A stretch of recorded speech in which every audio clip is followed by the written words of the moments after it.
Welcome back to the East Texas Benefits Countdown to Kickoff, presented by East Texas Benefits, as we get ready for kickoff between the 13th-ranked Desoto Eagles as they host the Mansfield Tigers in a 6A Region 2 District 11 matchup with major playoff implications, live from Eagles Stadium. As we get ready for kickoff, we'll have our Coach's Corner with Desoto coach Paul Biatti. We'll also speak with the Director of Finance of the Hispanic Texas High School Football Coaches Association. We'll have our game preview and sponsor spotlight and more coming up next. I'm the play-by-play announcer who's in your ear all game long. And the more praise I heap on your team, the more excited you get. Touchdown! Now, you don't hear the upstairs toilet overflowing, and I don't mean with confidence. You wanted a bowl season? You got a bowl season. And if I could show up on game day, imagine what could happen the rest of the week. So get All-State and be better protected from mayhem like me.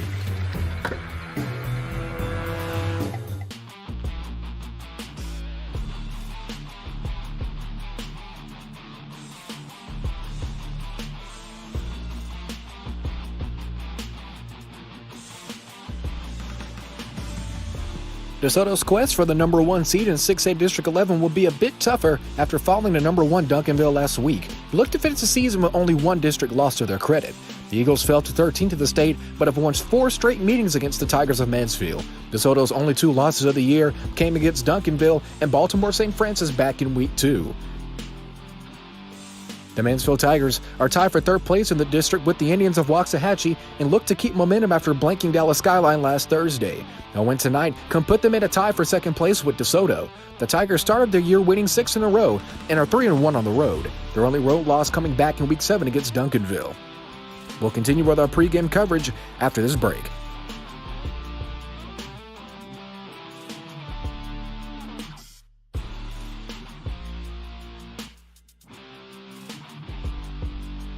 Need to add some zip to your morning? Need something to get you through a busy workday? Or maybe something refreshing on a hot afternoon? Mudslingers of Tyler can get you a handcrafted drink for any occasion. Mudslinger serves fresh coffee and espresso roasted right here in East Texas by the Collie Dog Coffee Company. They have over 40 flavors you can mix into a custom coffee, soda, refresher, smoothie, or energy drink. They even offer tasty snacks if you need a quick bite. Ditch the big chain overpriced drinks for something locally owned and delicious. Find them on the Loop and Old Troop Highway by Green Acres Bowl. Follow them on social media for deals and updates. Mudslingers of Tyler, local coffee, local connections.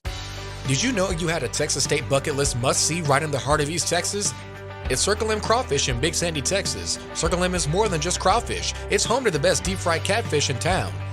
There's something for everybody to enjoy, including chicken fried steak, burgers, and ready for game day wings. Circle M has everything you need to have a good time with the whole family, with a gated playground to keep kiddos entertained. Circle M Crawfish on State Highway 155 in Big Sandy, Texas, home of Circle M Rivalry Week.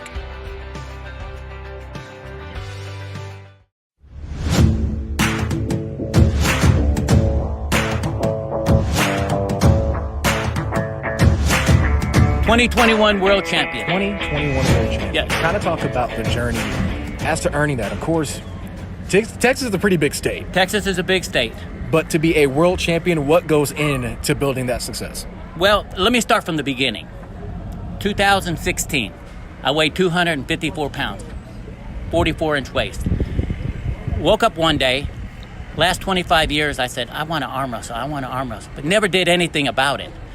April 1st, 2016, I woke up and I heard somebody say, if you want to arm wrestle, you got to try. You got to try it or you can't do it. So I went to my first tournament and I placed 2nd and fell in love with arm wrestling. So I started training. Now I weigh 169 pounds. And it all just come together about 3 years ago. Everything you've been training for, it finally comes together. 2021, undefeated Texas State champion.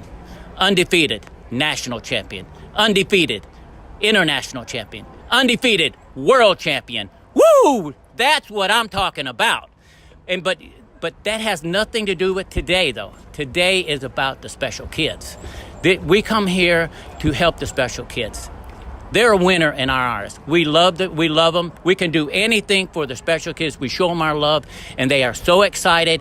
It doesn't matter, and I tell them, it doesn't matter if you win or lose. You put your arm on the table. You have to try. If I would have never tried, I wouldn't be where I'm at today.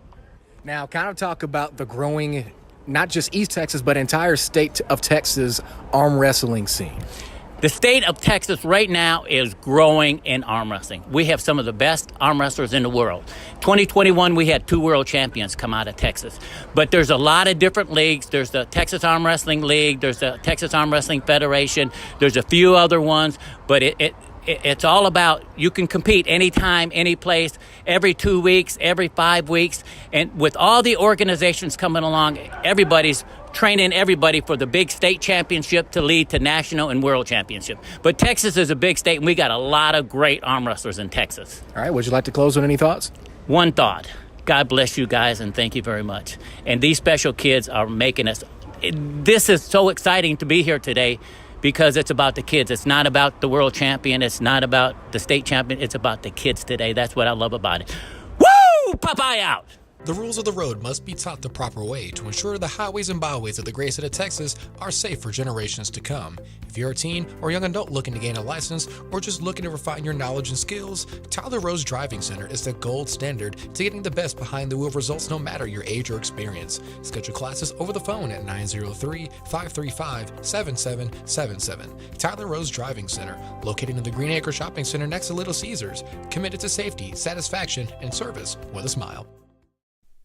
Welcome back to the East Texas Benefits Countdown to Kickoff. We're live at Eagles Stadium in Desoto, Texas, in the DFW for this 6A inter-district matchup, one of the biggest matchups, not just in 6A, but in the entire state of Texas, as the Desoto Eagles host the Mansfield Tigers. It's time for our traditional Coach's Corner. With us is also a member of the Hispanic Texas High School Football Coaches Association. Coach Beati, how are you this evening? I'm great. How are you? Mighty fine. Always great to talk to a member of an association that has definitely helped the network grow. It's always a great opportunity. So let's talk about the association first and foremost. We talked to Coach Acosta. We've talked to Coach Manning. We even talked to President Jacinto. So we've had a multitude of guys on, but let's get your input. Talk about the revelry the association has for coaches of Hispanic descent, and talk about the opportunities they open up for coaches with similar descent as yourself. Well, I think it's a great way to build your network. The association has done a great job putting out Hispanic names out there for ADs and districts to know about. Opening doors where normally you wouldn't see a Hispanic in. So I think they do a great job as far as getting us out there, putting us out there in the front line, getting our names out there, and then, of course, highlighting games like this. Now, we talked about with Coach Acosta the joy that he had, even as a head coach, about having the Hispanic Texas High School Football Coach Association choose to have the Del Valle Cardinals highlighted. Talk about the pride that you can have to, I guess you can say, go to your peers and say, hey, my Desoto Eagles had a game showcased as well. Has there been a friendly competition there, or is it just an honor to show appreciation to the kids in the community? I mean, it's a great opportunity to show appreciation to the kids. We try to highlight everything our kids do. We're here for the kids, so everything we post, everything we put out, videos, this right here, everything that deals with promoting our kids and promoting our program, we're all for it. Now, let's switch gears to football now. Of course, DeSoto is a team that in almost every sport they take the respective field to play in, they're going to be known as a tough cookie to beat no matter where they play or what sport. You're going against Mansfield in a pretty cutthroat district. Of course, you have teams such as the Tigers of Mansfield. There's also Cedar Hill, and there's a specific team out of Duncanville that I think we all know relatively well. Kind of talk about what goes into competing in I would think, is one of the toughest districts, and some would argue the toughest district in all of 6A. Well, it's a grind week in and week out. Like you said, we got the Cedar Hills, which any given year they have 3 state titles under their belt. Great tradition, great history. Waxahachie's coming on strong. They're building a great program down there. And of course, the beast is Duncanville. 3 straight state title appearances. And if we're not there, we're rooting for them to win it. Obviously, they're representing our district. I admire Coach Samples over there and everything he's done at Duncanville. So we're going D2 this year. They're going D1. Hopefully we can share the spotlight at Cowboy Stadium at the end of the year and both be holding up a state title. Now, let's talk about Desoto's culture, what you guys have built, what goes into putting on a great product on the field week in and week out, and also what goes into building the consistency that you guys have. Of course, you see on social media, Desoto U, we see the countless guys on Saturdays and sometimes even Sundays play after formally putting on that Eagle uniform. What goes into building that kind of consistent and successful culture? I'll tell you, it really goes back to our head coach and being consistent with everything we do. And there's times where we got to regroup. We regrouped last year. We went back to the fourth round, lost to Duncanville in the fourth round, and we had to regroup and we had to figure out, okay, what are we doing or what are we not doing to try to get us over this hump? And we're constantly trying to build, constantly trying to go out and look at what the University of Texas, University of Alabama, the North Shores, what they're doing with their programs, and we try to take little bits and pieces and incorporate it in our program.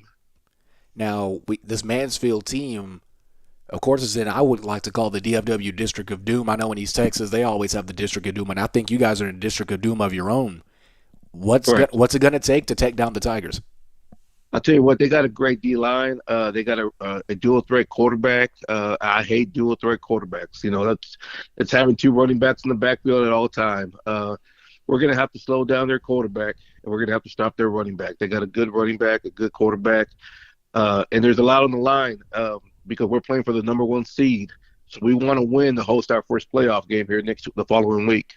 Now, to be able to host that playoff game and to have, I would say, the next big step of getting that home playoff game to having a game tonight at Eagle Stadium, do you really believe in the superstition of home field advantage? I know some coaches believe it, some coaches don't. I personally believe in it, but kind of what goes in the atmosphere of having such a big game on your home field? We love it. It gives our kids, they come down. They'll have time to take a nap. There's rooms available for them to go kind of find their own little space. You don't have to deal about going to a locker room that may be cramped. You don't have to deal about sitting on a bus for a couple of hours. Our first round opponent is supposed to be Pflugerville Whites. Predicts it. So they would have to travel 2 hours, 2.5 hours up here on a bus, and then sit in an unfamiliar atmosphere where our kids can come down, go to the locker room, put their music on, take a nap, eat, and all in a familiar environment. Now, anything else you'd like to add as we get ready for this ball game? Other than that, I'm proud to represent our association. I'm from Eagle Pass, Texas, so I'm from the border.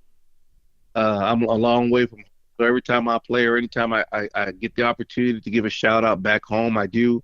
I think there's a lot of great Hispanic coaches out there that want the opportunity to lead, and I think this association does that for them. I'm proud of where I'm at right now. I'm proud of my team. I've been here 12 years. I have a great head coach in Claude Mathis and a great administration. You can only be as good as your administration, and we have a great one here.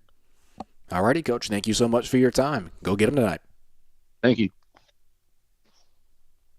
Once again, that's Coach Biati, the assistant head coach and academic coordinator, coach over defensive backs, and also an Eagles track coach and also member of the Hispanic Texas High School Football Coaches Association. Once again, as we usually have on this Coach's Corner, a man of many hats via the ABS T-shirt graphics hotline.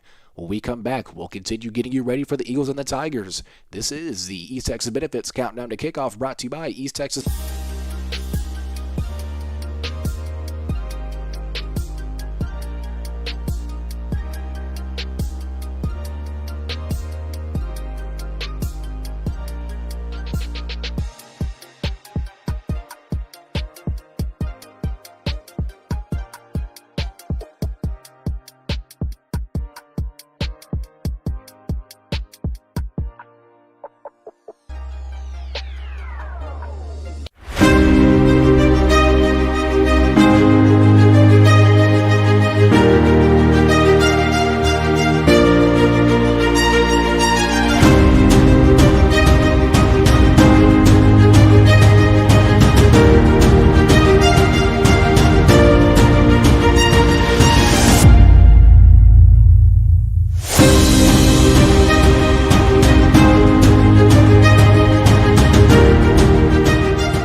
Welcome into the East Texas Benefits Countdown to Kickoff as we get you ready from Eagles Stadium for this 6A Region 2 District 11 matchup between the visiting Mansfield Tigers and the Desoto Eagles. With us for our interview segment is the Hispanic Texas High School Football Coaches Association Director of Finance and also defensive line coach at Pflugerville High School. We have Coach Roberto Vega. Coach Vega, always an honor to speak with a member of an organization that I've grown very fond of. I really like what you guys do, and I appreciate what you guys have done for the network, and most importantly, what you do for Hispanic coaches across the state of Texas. Thank you, sir. I greatly appreciate it.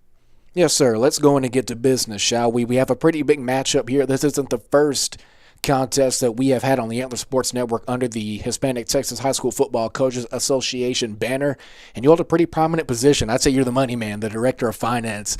Kind of talk about your role within the association and talk about being one of the higher-ups, one of the faces of the association, what you try to do to keep a consistent, positive, and of course an allowing culture within the association.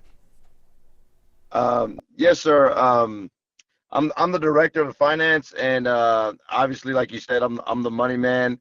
It's kind of hard being the money man because everybody wants to get at you to spend money, and I try to do my best to appease everybody, but at the same time, I have to say no sometimes, So I try to do my best there, and then getting everything started with the association, getting it off the ground was pretty tough because you have to do with the National Treasury, the IRS forms, the 1040 EZ, and everything just to get it off the ground. So there's a lot of behind the scenes work that goes into it that nobody ever really realizes, but we try to do our best to get this thing going and just basically network for coaches across the state, Hispanic coaches across the state. Now, I like how you talk about having to tell some guys yes and tell some guys no. Of course, that's all part of the gig. Also, you guys have sponsorships on your website. There's a sponsor tab. Are you closely connected with the sponsor side of things? Yes, sir, I am, because obviously it kind of goes together. We try to do our best to reach out to everybody's local area in the state to try to get sponsors to sponsor our association, just so we can move forward and put things in the right motion to give back to our coaches in our association. Now, kind of like how you went almost into pitch mode there. Let's say I'm a small business owner of someone that's listening to this interview or is watching this broadcast, is a business owner, is looking for opportunities to get into the Hispanic community, because of course in the state of Texas, anyone knows that's paying attention that the Hispanic population is growing as a very prominent part of not just the football community, but really our entire culture as a state. What would you say to those business owners to try to draw them in? What would draw them into sponsoring the Hispanic Texas High School Football Coaches Association? I would let them know that this is for a good cause. I mean, we're trying to network and trying to build our association and help coaches out that wouldn't want to, that most of the time wouldn't have an opportunity to get the positions that they're getting. So we're just trying to come to the forefront and let the sponsorships know that it's for a good cause, and we're trying to help each other out. Now, Coach Vega, I want to kind of get into your personal coaching journey. Kind of talk about what led you to where you are now as the defensive line coach at Pflugerville, and also your position with the Hispanic Coaches Association. Talk about your journey. Clue us in as to what happened before you got to this point. What were your steps? What were some of the obstacles you had to go through? Wow, that's tough. Well, my first stop in my coaching career was in Port Lavaca, Calhoun. I was there for 7 years under Coach Richard Whitaker, who was my high school football coach in Kingsville, Texas. And so he promised me a job if that was the route I wanted to take. And I went to Texas State University and definitely got my education. And I held him to his word, and sure enough, he proved it. So he gave me my first job at the middle school position. I was in the middle school position for 4 years, and then I moved up to the high school for 3 at Port Lavaca. And then I had 2 older brothers that live in the Pflugerville Round Rock area, so I got a position at Hendrickson as an assistant D-line coach, and I was there for 4 years. And then I had the opportunity. Coach Taylor gave me the opportunity to be the head D-line coach at Pflugerville High School. And I'm originally from South Texas, and I have a lot of friends that are members of the association, and we're like, you know what? Why don't we just create something that helps all of us out, and tries to promote and network within our coaches association to help each other out. Now, I always bring this up when we speak to members of the coaching association. Of course, every year you have this huge gathering in San Antonio. Last year, I want to say you guys had it during a pretty big coaching convention. I looked at some of the photos and videos taken from the event. I personally wasn't there. I wish I was. But there were what seemed like thousands of people, thousands of coaches, thousands of guys that you can bond with, that you share connections with. Kind of talk about the association and the rivalry, the association, and having events like this. How does that build a bond between coaches that you would think that are on two separate sidelines? You wouldn't expect them to go to an event together, have a drink, talk, and just have fun with each other. Kind of talk about the community and the bond that you guys have built. Yeah, the thing is that the association, the Texas High School Coaches Association, that is, holds a state convention every year, right? And we're just kind of piggyback on that, trying to help each other out, and we decided to hold the event on a Monday because usually everything's kind of kicking off Saturday and Sunday, and then Monday's the perfect day to get that going. And we just bring everybody together, no matter what color or race you look at it. We're all coaches at the end of the day, and coaches like to get on the board and like to talk and say what works, what doesn't work for them, and in the long run, in the long scheme of things, that helps each other out in the camaraderie. There's a thousand ways to skin a cat, and your way is not always the best way, but it's not always the worst way either. So you just gotta prove yourself and help each other out in that way. Coach Roberto Vega, defensive line coach at Pflugerville High School and also a director of finance at the Hispanic Texas High School Football Coach Association. Coach, any closing thoughts? I wish all the teams in the state of Texas going to the playoffs the best of luck. This week, Desoto and Mansfield should be a barn burner. Both of them are fighting for, I believe, second place in that district. So I'm sure that's a pretty tough district to be in. So good luck to them, and good luck to the rest of the coaches in the state. And if you need to be a member, if you want to be a member, you could go to our website and click the link and sign up to become a member of the Hispanic Coaches Association.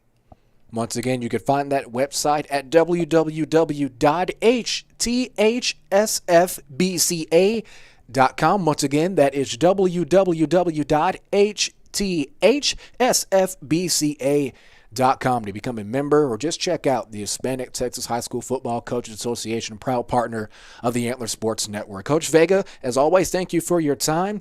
And last game of the season, let's close out on a high note, shall we? Yes, sir. Thank you so much. Thank you.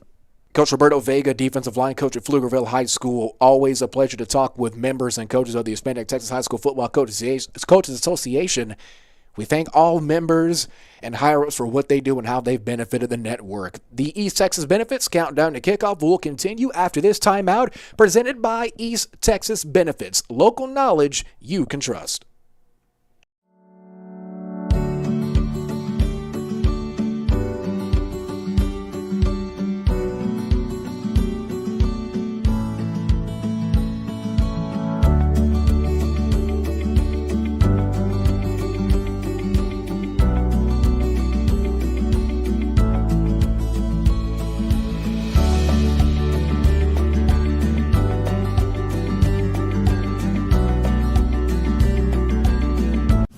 Welcome in back to the East Texas Benefits Countdown to Kickoff. It's time for our traditional sponsor spotlight as we are live at Eagle Stadium in Desoto, Texas for the 6A Region 2 District 11 matchup between the 13th ranked Desoto Eagles and the visiting Mansfield Tigers in a battle for second and third place in 6A District 11, one of the most toughest contested districts in not just 6A, but the entire state of Texas. And with me here via the ABS T-shirt graphics hotline, one of the toughest cats I've ever met myself, guy that you might be familiar with if you've been keeping up with the Antler Sports Network over the 2022 calendar year, Casey Muse of Avenue Speak, one of our amazing sponsors. Casey, always great to just catch up. Let's talk for a bit, shall we? Kind of talk about what you've been up to lately. It's been a while since we've kind of had a chat with you. Not everybody might be following you on social media, which we'll definitely ask you to plug later on. But what's been going on with you? Man, a lot of just catching up with clients for Trap Learning and King Avenue Mentorship.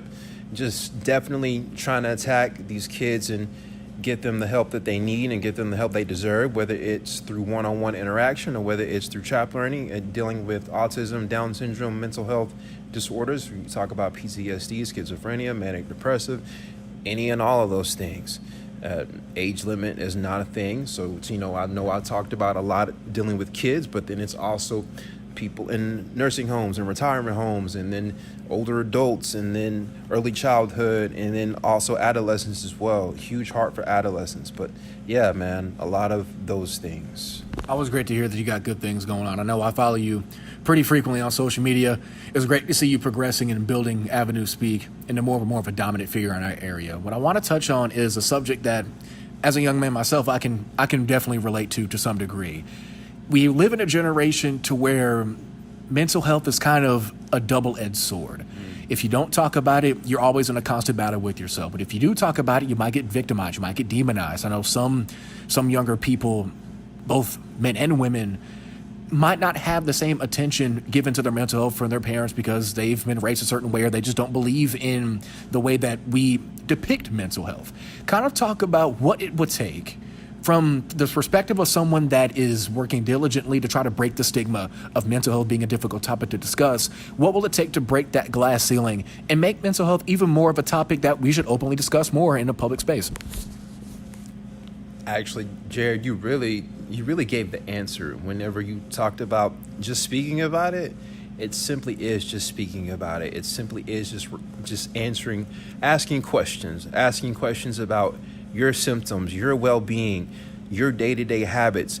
Even ask a mental health professional why these day-to-day habits exist. What symptoms align with whatever diagnosis that may exist. What you can do at home to alleviate some of those symptoms, right? I want the part of the conversation to be how you can avoid taking this pill or how you can get around with doing it at home on your own good, on your own well-being, and on your own accord and through your own knowledge and understanding of why those symptoms exist and what you can do at home. Now, athletes specifically have a whole different battle. They practice days and days on end. They put their heart, blood, sweat, and tears, literally and figuratively, into their craft. And they go into some of these tough environments. I don't want to say any specific cities here, but we know some of the toughest environments in the state of Texas and really beyond. Yeah. Let's talk about the athletic side of the mental health game. Absolutely. What can athletes do to kind of hone their craft and understand that, hey, you're going to get backlash. There's going to be times where people are going to bring you down no matter how hard you work. What tidbits and tips can you give to them? What can they hang on to help them not only become better athletes, but most importantly, better people? Sure. So the first thing with athletes is there's two sides of that. The first side, which is a really heavy side, is what you put in your body. Right. What you put in your body is key. Get the right diet going and get the right supplements going. Do your work, do your due diligence in understanding what supplements you are putting in your body do, what their side effects are, what their symptoms are, what they do to your circulatory system, what they do to your oxygen levels, what they do to your blood flow, what they do to your neurological advancement. That means your brain, how you think, what information you consume and how you're able to process it, right? And then the second portion of that is what I led into is what your physical functioning is, how your mobility works, right? What your dexterity of your body is. Go stretch, go run, go be limber. Don't go work out and lift a whole bunch of heavy iron until you stretch and get your mobility in. I know we take those things for granted, but please don't do that. Don't go work out without stretching. Even stretch afterwards. Take it that far. I know one thing. I've definitely caught myself many a time back when I was a more immature athlete, I guess we could put it that way. You go and you see all these guys lifting big weight and you automatically think, especially as a guy, we're hardwired to think. We see people that are, well, let's just say that are bigger and more physically able than we are, we see that and think, oh, I can try to do that. So we try to get into it without thinking about what we can do personally. So I'm glad that you kind of touched on understanding your own limitations. Not everybody's Hercules, but not everybody's a weakling either. Everybody has their own strengths and weaknesses that they need to adhere to. Where can people find you? How can we access this information? If you want to connect with you, just plug yourself. Everything is Avenue Speak. My Facebook is Avenue Speak. My website is Avenue Speak. My Instagram is Avenue_Speak. I'm even on TikTok. Man, that's crazy. I thought I would never see the day I was on TikTok because that's a little, I feel like I'm a little bit too old for that. But whatever.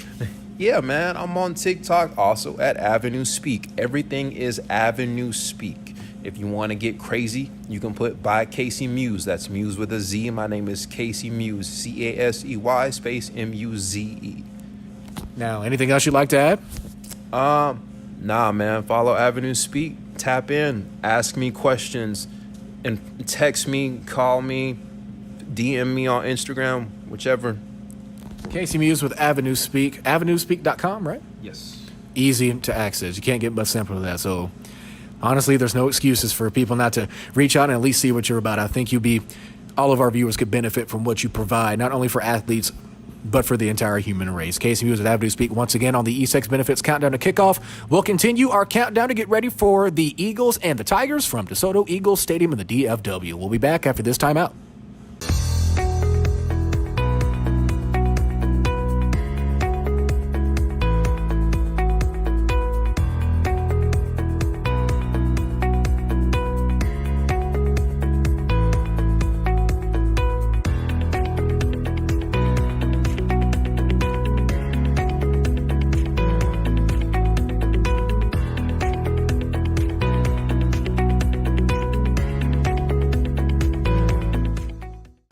This has been the E6 Benefits Countdown to Kickoff. Let's head down to the field as the DeSoto Eagles take on the Mansfield Tigers.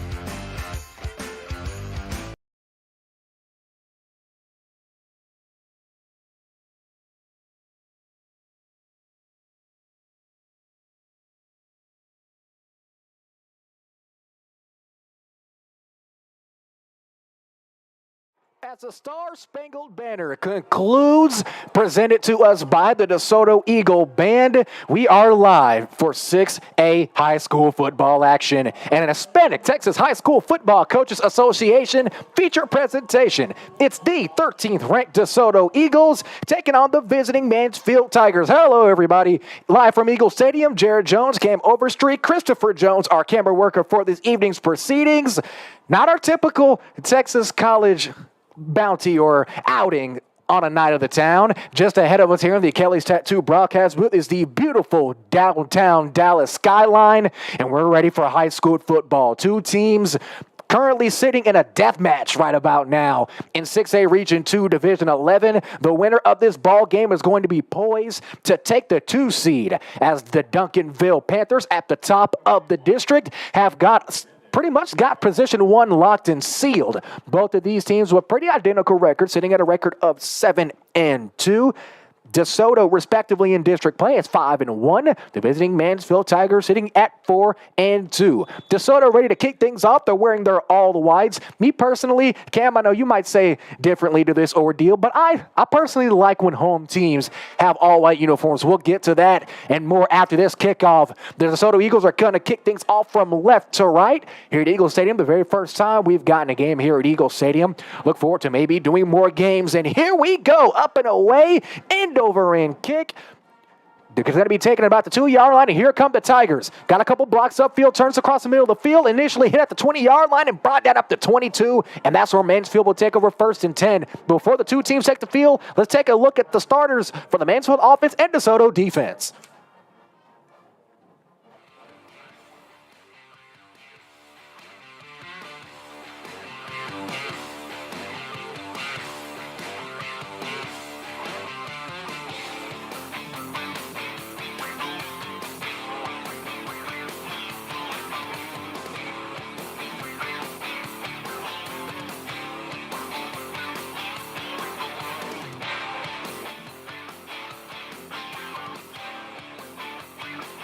First down and 10 for the Tigers. It's going to be an option keeper. Gets to the outside on the keeper, Sergio Kennedy. He's got space, crosses the 40-yard line, and the Mansfield Tigers are already up and going first down and 10. There's that option, kind of Georgia Tech-esque. Cam, so far so good for the Mansfield Tigers. Yeah, the quarterback being able to move out of the backfield like that, it's always good to have. First down and 10 after the big-time run from Kennedy. Mansfield in the, I would say, probably one of the best helmets I might have ever seen, not just in high school football, but in football in general. And they're all gold with the black mat M on both sides. All black uniforms. Gold piping on the tops and pants. White letters and numerals with the gold trim. Kennedy takes a snap. It's going to be a keeper yet again. He goes out to his left. Might have one man to beat it. Trips over himself at the 40-yard line, and that's going to be a loss of 2. Kennedy might have had plenty of room if he can get past that last linebacker, but just didn't have the footing. It's going to be second down and 12.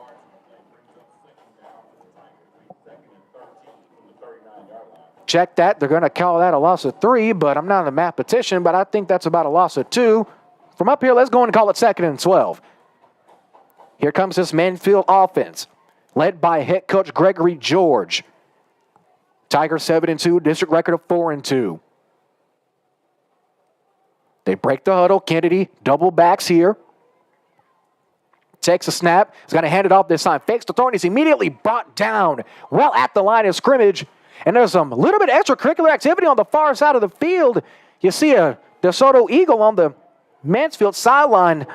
That Eagle in question is the cornerback number 2, Camion Mathis, the 6', 165-pound senior, getting a little bit of a kerfuffle there after the loss of 1. After the run gets absolutely nowhere, it's going to be second down and long as we hit the 10-minute mark of the first quarter of play.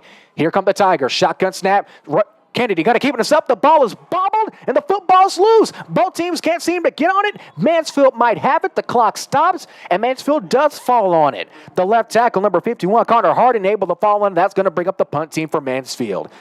DeSoto, pretty solid defensive, pretty much perfect defensive possession there, especially after giving up the first play to start off the drive. Yeah, you can't start out. You can ask for a better opening and start off for a defense right there. They did very good. Defensive linemen is showing up, and the game is always won in the trenches. I know you say that before almost every single game. Got to love the buffet busters up front. They can definitely control the game. Here comes the punt unit out for the first punt of the ball game as Mansfield goes 4 and out. Here's the kick. High, almost a line drive kick. It's going to be bouncing about the 40-yard line. This gets an amazing roll. This is going to be a big-time punt here for the Mansfield special teams unit. And DeSoto will take over first and 10 from inside the 5. And let's take a look at the DeSoto offense and the Mansfield defense.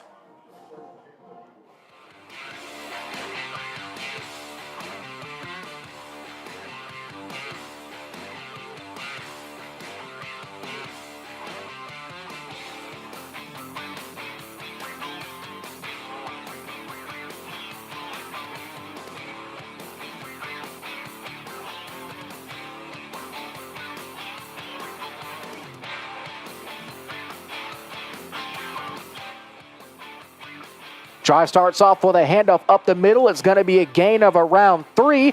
Check that. It's going to be a gain of almost 5. It's going to be second down and medium for the Eagles and a great inside run. And here comes this Eagle offense. As we know, they're able to put up a multitude of points just last week, even though they fell to the number 3 team in the state in Duncanville. The week before that, back on the 21st, they played Cedar Hill and put up 45 points. So it was good to see how head coach Claude Mathis and this DeSoto offense can put up some points against this Mansfield defense.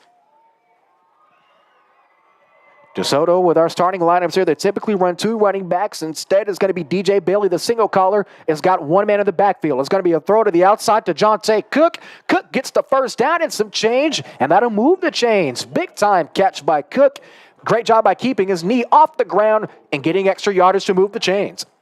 That was actually a good play calling. 2 runs, then you run for the play action. They're not going to be expecting that. Usually when you're back that far, you automatically try to go for the run, get out of there, and then play a safe punt, but they actually got to pass off. Here come the Eagles, wasting no time. Almost Texas College Steer-esque. It's going to be a handoff to DeAndre Ryden Jr., and this handoff is almost going to go absolutely nowhere, but the officials will give him forward progress. That'll make it second down and 8 after the run to the left side only gains 2. Any positive yard is better than negative yards. I can give you that. That isn't just Madden jargon either. Here comes Bailey.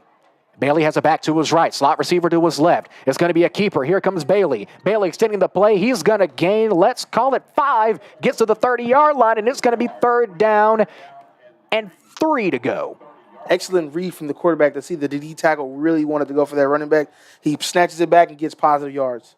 Desoto wasting absolutely no time to get back to the line. It's going to be a handoff this time to Wright again. And Wright is going to get the first down after the gain of about 6. And that'll move the chains yet again. This Desoto offense is already firing off on all cylinders. They're already poised for the end zone. They look like they're pretty much playing exactly how they want to play. They haven't even crossed midfield yet. Yeah, starting that deep. Yeah, I don't think the drive was supposed to be lasting this long, but Desoto came out here and they're making a statement. Here come the Eagles, ranked 13th in the state. Dropped down after the loss last week to Duncanville by a score of 41-17 in the pouring down rain. Luckily, dry conditions here. Bailey's pass to the outside to Dalen Jones, number 88, the 6'3", 215-pound senior receiver. He's going to get no gain, and that'll bring up second down. I know one thing, all the way up here before game time, we looked at some of these rosters, and these are some big kids on both sides of the football for both of these teams. Here's the handoff yet again to the outside, and he is popped immediately well behind the line of scrimmage. Tackle made by the defensive back, number 7, Brendan Jordan.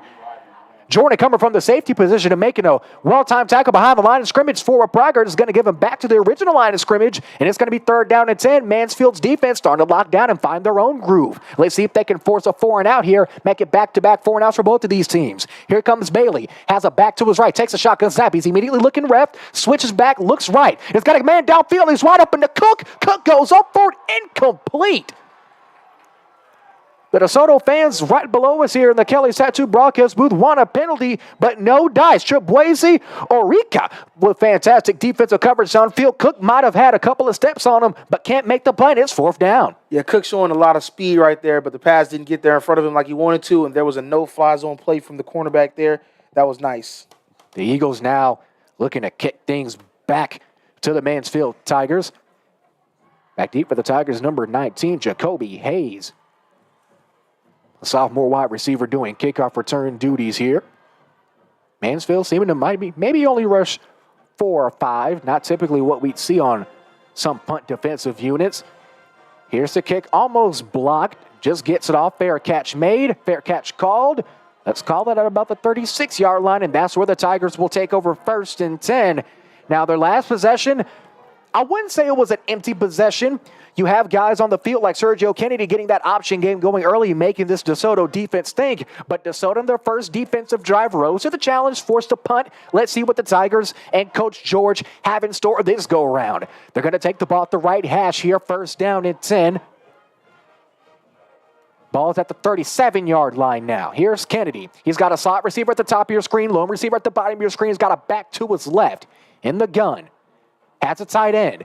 Puts a man in motion, the slot receiver in motion, and it's going to be a handoff. Gets to the outside, he's got a couple blocks, stiff arms a man, and he's still up and going past the 40, and he gets brought down right before the 45-yard line. On that carry is number 19, Jacoby Hayes. You saw him on punt return. Looks like he's going to do a little bit of work in the backfield as well. We see all these Swiss Army knives in the game of football. That was good to see kids getting switched around in these multiple formations, showing their skills and all the facets they have in their arsenal, play in and play out. After the run, it's going to be 2nd down. Let's call it 2nd down and 4 to go. Here's Kennedy talking to his offensive line. Formation flip this go-around. Lone receiver at the top of your screen. 1 man in the slot. 1 tight end to the right. Back to his left. Here comes Kennedy. Hands it off up the middle. He's got the first down and looking for more. Crosses midfield. Gets about the 49-yard line. And it's a fresh set of downs yet again for the Mansfield Tigers. The Tigers pretty much picking up where they left off in their last offensive possession. Yeah, getting the run game going, and this time you don't need your quarterback to do it is also excellent. But you also got to know, they realized that they made a statement last drive saying our quarterback can move. Let's see what the rest of our team can do with this ball too. Kennedy earlier on in that first drive started off the drive with 2 option keepers, both for a gain of at least 4 yards apiece on average. So Kennedy showing that I might be able to kill you tomorrow, but I can kill you with my legs too. Come and find out. Ball on the left hash now, has a man in motion. It's Hayes. Fakes the handoff. It's going to be up the middle this time to James Johnson. Johnson gets a okay chunk of yardage, so they're going to call it a gain of 2, and that'll make it 2nd out and 8 after the carry up the middle. That was a good tackle. He came down there from his position. I think that's the cornerback. Came all the way down there to go get that one. Right at the line. He'd stop before he get any more damage done. This DeSoto defensive front, not too shabby. I'm just going to read off the sizes. 6'2", 205, 5'10", 265, 6'3", 265, 6'3", 255. That's a big, speedy defensive front. If you're head coach Gregory George in this Mansfield offense, Here's Kennedy. Kennedy's got a man on the outside, and he's caught. First down and more, crosses the 40 and move the chains yet again. That's the third first down for this Mansfield offense, and they are really moving down the field. Brock initially hit at the 35-yard line, and that's where they'll mark him. Catch made by guess who? Jacoby Hayes. That's already his third big-time play of this ball game. Not to mention the kid Duff's punt return as well. A kid that can do it all here for Coach Gregory George. At the bottom of your screen, the low receiver so far is Hayden George. Hayes is the slot receiver at the top of your screen. And at running back now for Mansfield is number 6, Jabari Coleman. Also at the back position is number 3, James Johnson. Coleman moves to the tight end position. It's going to be a handoff to Johnson this time. Goes to his right, makes a couple of juke moves, going to gain about 2, and that'll bring up second down and around 8, barring the official marking. Desoto making a couple substitutions on the defensive end, coming back into the game. The starting outside linebacker, number 3, the 6', 200-pound senior, Jaden Milliner Jones. It's a lot of Joneses today. I'm Jared Jones. We have Chris Jones on camera and Milliner Jones on the field. I'll try not to get too mixed up on that as the game goes on. Second down to 10, 4:40 left to go in this first quarter. The way he hit that hole is just amazing. Second down now. Here's Kennedy. Shotgun snap. It's going to be a handoff to Johnson yet again. Johnson breaks a tackle. Ball pops loose. Mansfield recovers, and it's going to be a first down. Bang, bang play for the Tigers. Looks like it was about to be danger, but the Tigers fall through. Catch the bobbled ball that gets popped up in the air after Johnson gets hit at about the 20, and it's going to be first down and 10. The Tigers knocking on the end zone now. It's going to be double danger there because if he doesn't fumble, I say he's still going all the way to the end zone. He had the man that caught the football had his lead blocked to that outside along the flat, and he might have had 6. Looks like they're going to try to get it the hard way now. First down to 10. Kennedy takes a shotgun snap, going to keep it himself, rolls out to his right. Looking for the end zone, going to take it himself, gets out of bounds after gaining about 7 or 6. And it's going to be second down and short after Kennedy continues to kill this DeSoto defense with his legs. That's a smart play by the quarterback. Don't try to truck or get anything, get out of bounds, save your body. You don't want to put your body on the line if you don't have to. Not everybody's built like Josh Allen. Not everybody's built like a Mack truck and can just take hits relentlessly. After the run, it's going to be second down and 4. That last gain for a gain of 6. 3:57 left to go in this first quarter of play. Jared Jones, Cam Overstreet of the Kelly's Tattoo broadcast booth, and the Hispanic Texas High School Football Coaches Association feature presentation. Kennedy, the handoff this time. Bobble down, and he is popped right at the line of scrimmage. You can hear the oohs and ahs in the crowd. That was a big-time hit. You can almost feel it up here from the stands. Tackle made by number 35, Jamari Lay, the 11th grader linebacker, 5'10", 205. Might not be the tallest kid, but that was a big hit he put down on the running back there. It's going to be third down now after the loss of 2. The thing about being short is a lot of times you don't really have to break down. You're already down there with him, so you just make the tackle. That's the joy about football. Usually in basketball, it's kind of hard to hide height or lack thereof, but in football, anybody can lay down a good hit. Third down now after the loss. Here's Kennedy. Hands it back off to Johnson. Johnson's got room. Gets the first down and some chunk of change as well there. That's going to be a gain of around 6 and move the chains yet again. And the Tigers are well inside the 20-yard line now knocking on the door of that end zone even farther. 3:09 and counting left to go in this first quarter of play. I know I'm not a betting man. I know I might say this almost every broadcast, but I promise you I'm not a betting man. Looks like DeSoto might just try to run this thing in. They've seen that the passing game, it might be there, but Kennedy is very able to notice when plays are breaking down, really before they completely break down, but this DeSoto defense has definitely shown that they can get into the backfield and cause trouble for James Kennedy and that offensive battery. Let's see if this battle up front continues. The Eagles looks like they might rush 5 or more. They're going to rush 5. Kennedy fakes the handoff, looks across the middle, just over his receiver's head, and incomplete. Pass was intended for number 18, Tim Abram. That's his first target of the ball game. That's a little bit too high there from Kennedy, and the incompletion will bring up second down and 10. It's a pretty risk-taking throw right there. You got a man right in front of him, but you're trying to get it up top, take advantage of the height. Obviously, your wide receiver is higher height than a cornerback. So try to get a little jump ball action there. I don't think the wide receivers was ready. After the incompletion, that marks it second down and 10. 2:34 left to go in this first quarter of play. The Eagles looking to lock up that second spot in 6A, reaching to District 11. Here's Kennedy, puts a man in motion, takes the snap. It's going to be a handoff to Johnson again, and he is popped once again. This DeSoto defense is wasting absolutely no time. Getting into the backfield, number 35 gets who on the tackle? Jamari Lay. There he is again. I feel like we might be saying his name a lot if he keeps getting into the backfield the way he has this evening. He's seeing it. He's seeing it all right there, man. The running back's not going to be able to get on. Anywhere he's at, you might want to run it the other way because he's always there. 2:05 left to go in this first quarter and ticking. 3rd down and 10. Mansfield's offensive momentum is all but halted here. DeSoto locking down inside the red zone here on defense. Let's see if they can hold the Tigers one more time. The Tigers need to get to the 3 to get a fresh set of downs. Let's see how they do it. It's going to be a handoff. Noah keeper. Kennedy has him into the end zone. Jump ball. He drops it. Incomplete. And the DeSoto secondary holds it down to bring up 4th down and 10. That's good defense there. Camden Mathis making a comeback from a huge mistake. He was behind him a little bit, but his speed and the way the ball stayed in the air gave him enough time to get back there and bat that down. Good defense. Looks like the field goal unit might be coming onto the field for the Tigers and possibly give us our first point of the game after the DeSoto defense puts on a clinic down the stretch inside the red zone to keep the Tigers out of the end zone. This kick is going to be from about 30 yards, minute 45 left to go. Here to do the kicking dude is number 12, Jacob Hand, looking to try to put his foot on the football and get through the uprights. High kick, very high kick through the uprights and good. And we have our first points of the game. The Mansfield Tigers 3, the DeSoto Eagles nothing. Back after this timeout, you're watching Texas High School football on the Antler Sports Network. Nippet Golf utilizes true golf simulators to cater to the avid golfer and those new to the sport, with True Golf technology offering advanced analytics. Feeling hungry? Try the Knockout Pizza, Parmesan Crusted Pretzel Bites, or the T-Box Tacos. Bring your own clubs for parties, corporate events, fundraisers, league play, and more. Take the green on 97 prestigious courses. Learn the game of golf from PGA Tour champion and Hallsville native Roy Pace. Enjoy a day out with friends and family with hourly passes and memberships available. Nippet Golf Longview, 414 West Loop 281. Kickoff brought to you by Nippet Golf in Longview. The Mansfield Tigers only able to get 3 on their last possession. That gives us our 3-0 score as they strike first against the 13th ranked DeSoto Eagles.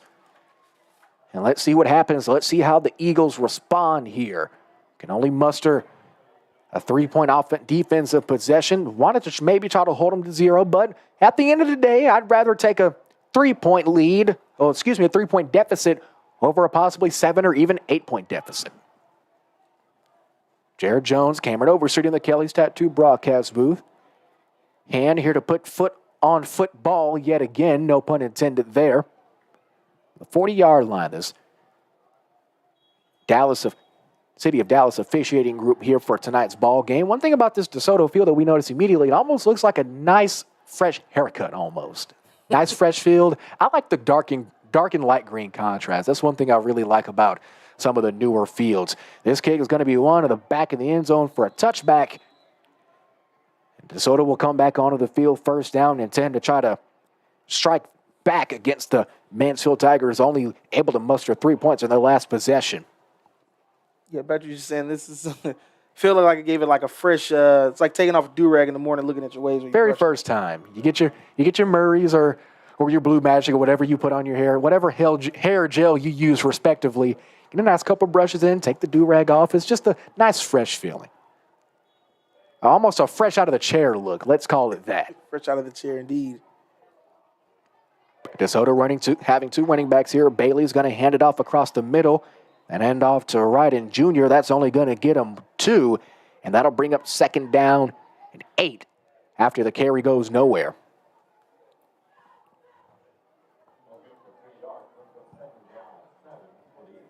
Second down and 7 now. Here's Bailey. Puts a man in motion again. It's Wisner in motion. He's looking for him. No, it's a strike across the middle intended for Dalen Jones. Incomplete, and that'll bring up 3rd down. Bailey put some muscle on that football, didn't he? Put a little zing to it. Yeah, a lot of speed on it. I think it was a miscommunication. I think he thought the wide receiver was going to keep going, led him ahead. He stopped, and he had to dive for it, and it didn't work out how it was supposed to. 3rd down and 7 after the incompletion. This is a big 3rd down here. You don't want to give this Mansfield offense that we've seen can march down the field too much great field position. Here comes Bailey, takes a snap. Looking right, he's got his wheel route to the outside is Wisner. Wisner cuts across the numbers. He gets the 1st down and more, still fighting for yards, and he'll get taken out the 39-yard line, 1st down and 10 DeSoto. Looks like there's a lot of bad blood between the DeSoto and Mansfield team here. I mean, it's the very last game of the season. Playoff spots on the line. Desoto still has a mathematical chance of locking up the 1 seed. Mansfield trying to get out of that 3 position, top of the Waxahachie. It's going to be a pass to Wisner again. Wisner gets out of bounds after gaining about 4, and that'll bring up 2nd down. Check that, gain of 3 yards, 2nd down and 7 after the completion to Wisner. Jones, a lone receiver at the bottom of your screen. And the slot receiver position, Jonte Cook. 2 running backs, Wisner and Ryden Jr. Ryden goes in motion, rolls out to his right. It's going to be a pass yet again to Dalen Jones. Couldn't corral it. That's back-to-back incompletions for the young man. 6'3", 215-pound senior. Those are some easy catches. I feel like eventually as the game goes on, and we've seen this during our coverage of the Texas College Steers and their receiving corps, it's kind of like an old Cadillac. You got to kind of start a little bit. It's a bit cooler outside. Give it a chance to warm up, and when it does warm up, boy, can this offense run. Let's see if they can get that going now. Man in motion. It's right in again. Here's Bailey. Bailey throws it out to the outside to his left. Got a man across the 50, and it's complete. Heck of a throw to Jonte Cook. Gets into the flat, gets him wide open space across the hashes, and that's going to be another 1st down at 10. The Eagles now marching up the field, catching their stride with 37 seconds left in this first quarter of play. 3-0 your score, Mansfield holding the advantage. Here's Bailey, and the Eagles rush back to the line of scrimmage. Takes a snap. It's going to be a handoff to the outside to Ryden. Ryden gets hit, but takes a couple of Tigers with him, and he's going to gain 4 as the clock continues to roll as we get inside the half-minute mark of this first quarter. 2nd down now. Gain of 4 brings up 2nd and 6. Bailey looking at his sideline to get the play call. He's in the gun, has a back to both of his pockets. Takes a snap. Handoff to Wisner. Wisner gets up the middle, makes a juke left, and gets a huge chunk of yardage there. And that'll bring up 3rd and short. And that'll end the first quarter of play. This is a slugfest so far. The Mansfield Tigers 3 to the Desoto Eagles, nothing. Back after this timeout. This is a feature presentation of the Hispanic Texas High School Football Coaches Association on the Antler Sports Network.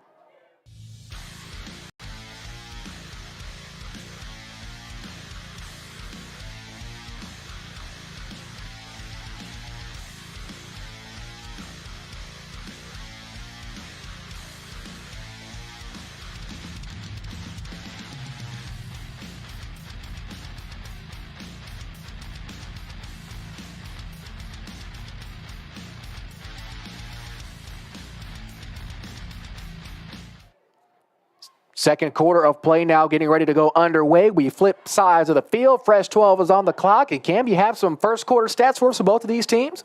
Well, DeSoto putting up 67 yards in a total of 17 plays, and they have 30 rushing yards total, whereas Mansfield has 66 total yards in 16 plays and have 53 of those rushing yards. This Eagle offense down with the 40-yard line. Looking to get something going now. Here's the snap. Handoff to Ryden. Ryden gets hit at the line of scrimmage, continues to fight through, and it's going to be 1st down. Move the chains yet again. This DeSoto offense looking very similar to this Mansfield offense, wasting absolutely no time moving up the field and gaining yards when they can. Here come the Eagles. Going to be a keeper this time. Rolls to his left. Has a couple blocks. Immediately met by Tigers resistance. He stood up at the 30-yard line. Forward Proctor is going to give him to the 29, and that'll bring up a 2nd down and medium. This rushing onslaught continuing for both of these teams. Neither team is able to break through and cross the pylon to put 6 on the board. That gives us our 3-0 score as the Tigers are ahead of the 13th-ranked Eagles. This time Ryden, the only lone receiver in the backfield now. They're going to hand it off to him. Gets up the middle, marching for the 1st down. He might have got an official standing right next to the yard line to gain. They give him forward progress, and that'll be 1st down at 10 yet again for DeSoto. DeSoto can seemingly do no wrong on the offense side of the football right now, Cam. Yeah, right now the ball's moving and it's not going anywhere else but forward. We've seen very few negative plays from both of these teams. Bailey takes a snap. Hands off to the outside. Scouts the space, turns upfield, breaks one more tackle. Gets into the end zone. He's in. Touchdown, Eagles. And that is the first touchdown of this ball game. This touchdown brought to you by HTO, your hometown drink stop. DeAndre Ryden gets to the end zone and gives us our first touchdown of the ball game. And DeSoto might have broken this game open. 6-3 your score. Yeah, the run game is obviously moving for both teams right now. But this right here, that was a perfect run, and it led straight to 6 points. 10:53 left to go. Barring the PAT, the Eagles have struck. Well, I guess you could say the Eagles have swooped into the end zone for 6. The field goal trot is up and good. New score. 10:53 left to go. The Eagles have struck. Your new score, 7-3. Back after this timeout. You're watching Texas High School football on the Antler Sports Network.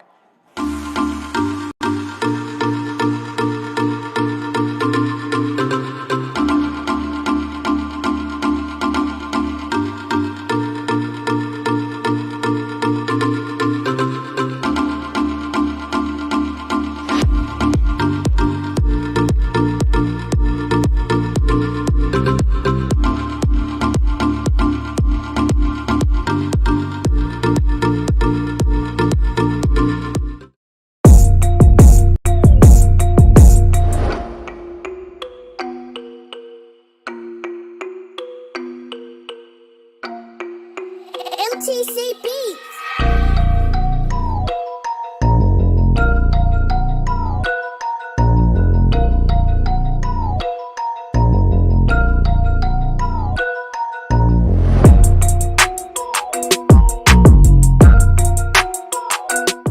Kickoff presented by HTO and Tyler, our main touchdown sponsor. HTO, your hometown drink stop. And Cam, you have our drive summary as we get ready to kick things off. Our drive summary brought to you by ABS T-shirt, graphics, and signs. Well, Desoto let that drive off there with 12 plays, ending in 75 yards, also going for a rushing touchdown to end it off. And Mansfield looks like they might have almost thought they were going to try to run it out of the end zone, but takes the knee, and they'll take over first down and 10.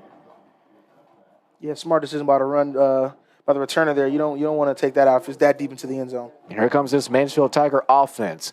They show that they can score the football, but can they respond to take this lead back? 7-3 your score, 10:51 left to go in this first quarter of play. And what is one way you can really just try to attack this DeSoto rushing attack? Because we've seen that even though Mansfield wants to run the ball, DeSoto isn't just going to let them sit here run the football all night long and try to punch it into the end zone. What's the best way you feel to attack this DeSoto defense? Well, you got to start putting the ball in there, obviously. The running game is working, but when it doesn't work, what do you do then? Well, you have to mix it up some. They threw a couple passes there, got a couple completions, but not enough. They got to change something. Design quarterback draw is going to be Kennedy yet again after he stays in the empty backfield. Almost thought they listened to you. Kennedy's still going. He's still up, still moving down the field. And that's going to be a gain of 17 yards. Amazing job by really just an entire team effort for Mansfield to push their quarterback forward and move the chains. First down yet again. You got to love a play where the referees don't stop it too early, and there they did that. He got enough to get up way more than what he was supposed to. He got hemmed up, and they pushed him forward. Good job by the O-line. Good job by the whole Mansfield offense. 10:27 left to go in this first half of play. Mansfield seeming that they have not stepped off the gas at all. They hit 287, hit belt line, and call it a night, and they're still moving here. Kennedy puts a man in motion, immediately looking left after the shotgun snap. Switches to the middle, pass is tipped, and it is incomplete. Great job on defense there by number 21, Mario Buford. A little bit of extracurriculars. I don't know what that action was. Did he try to stand over him? I couldn't really tell, but either way, I know there's probably no room for it on the field with this officiating crew. Yeah, they are definitely not having it. A lot of people looking for calls, and the officiating crew is not going for it. They're just going to let them play football, and you got to love when they do that. You give them a nice little telling off and just let them play. If they do something that's absolutely asinine, then the laundry should fly. I know one thing. We've all seen how far flags can fly. Second down and 10 after the incompletion. Kennedy takes a snap. It's going to be a keeper. Looking left. Those to the outside at the line of scrimmage. Looking for more. He's only going to gain 2 yards there. Pass complete. Number 19, Jacoby Hayes. And that'll bring up third down and long here. Let's see what Mansfield tries to do if they're trying to bring up their heavy rushing set. And let's see if DeSoto tries to pack the house and send the house. 10 minutes, 4 seconds. Play clock at 25. Check that. Play clock's at 20. The Tigers taking their time. Getting the call from head coach Gregory George. Here's Kennedy now.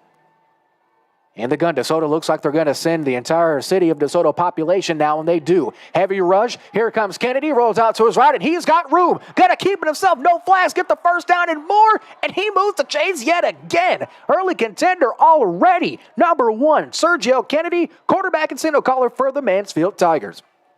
That was also a nice run. Nobody open. You don't say, hey, I'm not going to force the ball. I'm going to take it out of here, and I'm going to try to get the first down, and then you just so happen to get more. especially when you've already shown that you can be a huge, big-time rushing threat. Why not keep it going here? First down and 10 after the big-time run. I know one thing, if you're this Mansfield offense, you have to be extremely confident, but make sure you don't make any dumb mistakes here, especially down the stretch. 9.5 minutes left to go in this first half of play. Audible made at the line of scrimmage. Lone receiver at the bottom of your screen. The lone receiver is Hayes. 3 receivers at the top of your screen now. Here's Kennedy. Takes a shotgun snap, looking left. Throws a dart across the middle. It's caught right at the 25-yard line. Move the chains yet again.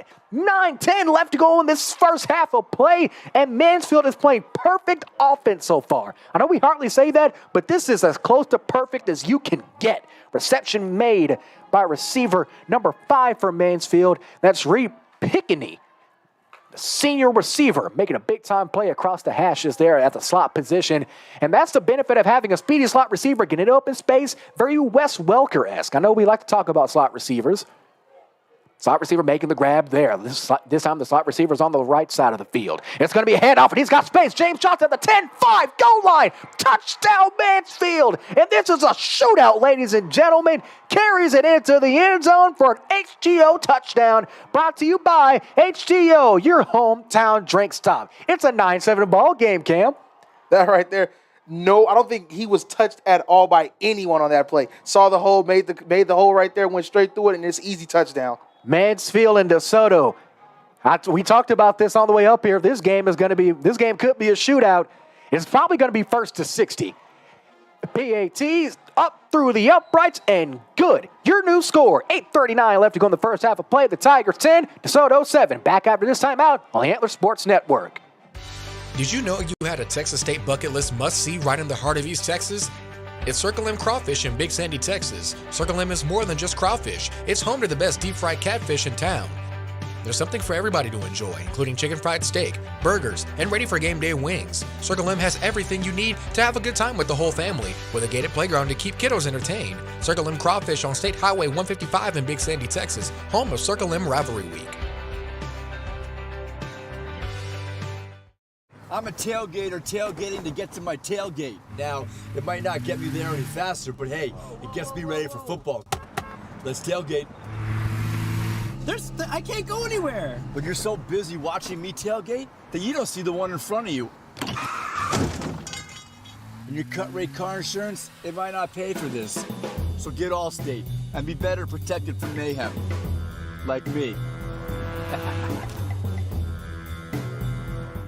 Kickoff presented by Circle M Crawfish in Big Sandy, Texas, the official restaurant of the Antler Sports Network. And let's have our All-State Drive summary.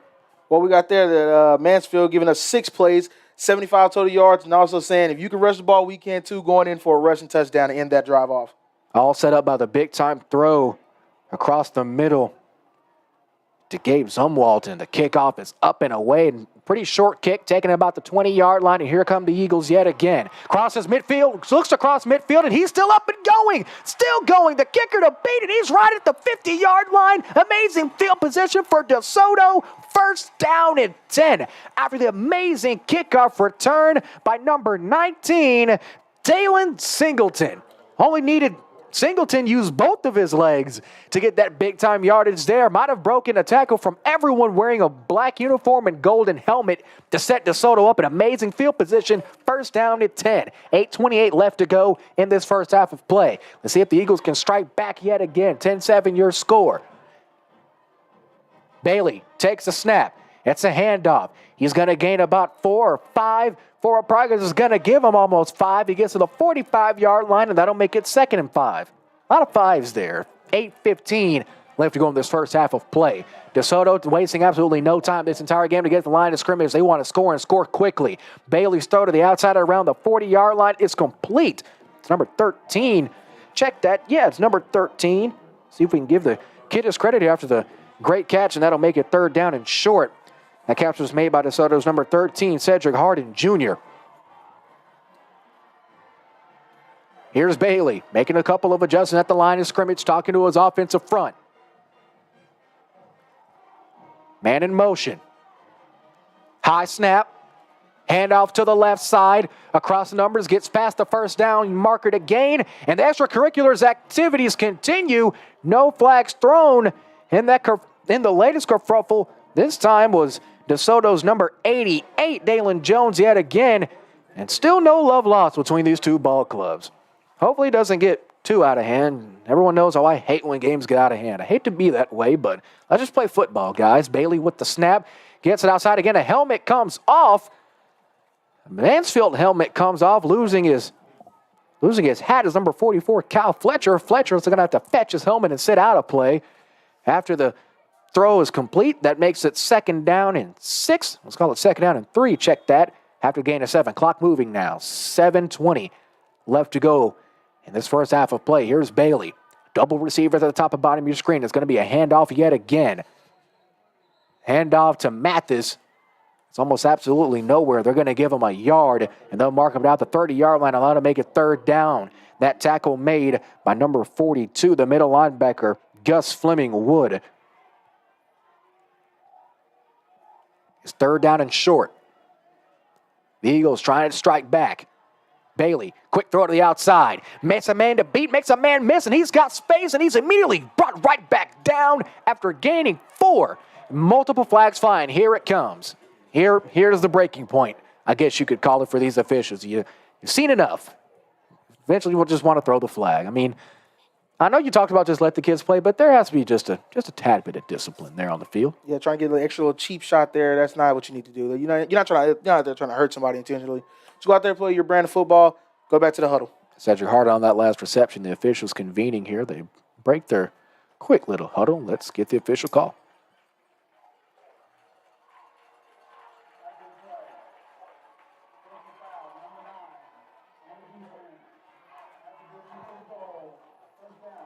Personal foul called against Mansfield's defensive back, number 9, Jaden Jefferson. Penalty moves him half the distance to the goal. Fresh set of downs, 1st down and 10. They'll take over at the 13-yard line. Clock instructed to run, 6:40 and counting now. Bailey look across the middle of the end zone, and it's caught. Touchdown, Eagles. That was a quick hitting play. Jonte Cook goes in for the HTO touchdown. HTO, your hometown drink stop. And the hometown crowd is excited for their Eagles as they strike back and regain this lead here at Eagle Stadium. Yeah, I don't know how that defense got busted like that, but hey, wide receiver wide open. He saw, he threw, and there it goes, the touchdown. Bailey, the junior quarterback, 5'11", 200 pounds, putting some mustard on that last pass. We've seen he has not been afraid to put a little bit extra heat on that football, and luckily that's to Cook's benefit as we await the PAT. High snap, the hold, the kick, hits the byline. It goes in, it's good. They call it good. No review in high school football, but we can tell you this, your new score with 8:39 left to go. DeSoto 14, Mansfield 10. Back after this timeout. You're watching Texas High School Football on the Antler Sports Network. I'm a tailgater tailgating to get to my tailgate. Now, it might not get me there any faster, but hey, it gets me ready for football. Let's tailgate. I can't go anywhere. But you're so busy watching me tailgate that you don't see the one in front of you. And your cut rate car insurance, it might not pay for this. So get Allstate and be better protected from mayhem. Like me.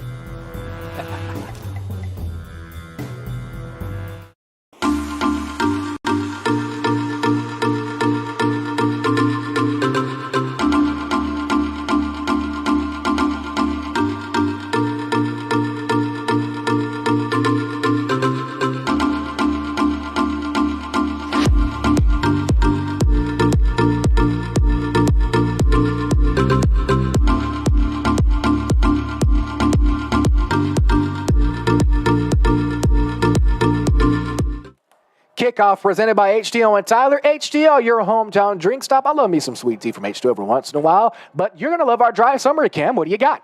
We got DeSoto going there for 7 plays, equaling up to 50 yards, and they ended that one with not a run, but a pass play on that one. I know you brought this up as the ball goes in the back of the end zone for a touchback. Mansfield get ready to take over 1st and 10 with 6:39 left to go in this first half. No drive has really gotten past the 10-play mark. I might have to check that in a couple of seconds here. But both of these teams wasting absolutely no time to score the football. At all. They're not even – I don't think it got close to 9. Correct me if I'm wrong. I don't think it's got close to 9. I believe they are just going down here. They're handling business, you know what I'm saying? I don't think there's been a lot of negative yards either everybody's been moving the ball forward, and if it hasn't went this way, they either punt it or whatever. But hey, both of these teams are playing some stellar football right now. Drive before this, DeSoto's last scoring drive was only 12 plays. It's kind of weird to see, especially with a team that runs the football as much as both of these teams do, to have a very minimal amount of plays and still score the football, most importantly. Let's see if the Tigers respond. Here's Kennedy. Throw to the outside around the 30-yard line. It's caught. Complete second down, but taken out of bounds. But the clock will continue to roll here as we hit the 6.5-minute mark in this first half of play. The Tigers continuing to show their might. That's one thing about most of these Dallas schools. Everyone has talent across the board. You don't have to worry about just one guy outshining the other. Everyone from quarterback to the right guard to probably even the placeholder could probably play another position, I'd assume. A lot of talent for both of these teams. Here's Kennedy. Takes the snap, looking left, has the outside and hits them. First down, move the chains yet again. That pass to complete to Hayden George. Hayden George, that's the second big reception this ball game. The kid knows how to get to that outside and definitely has sure hands. Haven't seen him drop many easy balls yet, and that makes it first down and 10, move the chains. Great awareness to know that when you catch the ball, turn around and get the first down. You're right there. They're running the play for a reason. You catch it, you make the first down. That's how you do it. Don't try to spin out and make too many moves here as the clock continues to move. 5 minutes, 43 seconds left to go here. Shotgun snap. Kennedy going to keep it himself. Still moving, breaks a couple tackles, has a block upfield, gets the first down, marches past midfield, and that'll bring up another first down and 10. Sergio Kennedy is putting the team not just on his back, really putting the team on his legs here. As I would say, he's probably the leading rusher for maybe not just Mansfield, for really the entire game. I wouldn't be surprised. He's been putting in good work there. They're running the ball like that. 5 minutes, 20 seconds left. After conclusion of this quarter, we'll take a break and we'll have our Allstate Moody Agency halftime show. Cam and I will talk about what we saw from both of these teams, give a couple stats to get you ready for the second half of play. Maybe even have a couple scores for you. All that in due time. Here's Kennedy. Throw to the outside a little bit too high and incomplete. That'll make it second down.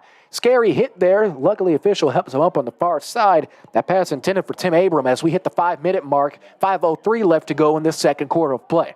Just a little bit too high. That's the second time we've seen Kennedy try to find that either the route to the flats, the out route to the flats, or even that slant across the middle, just a tad bit too high.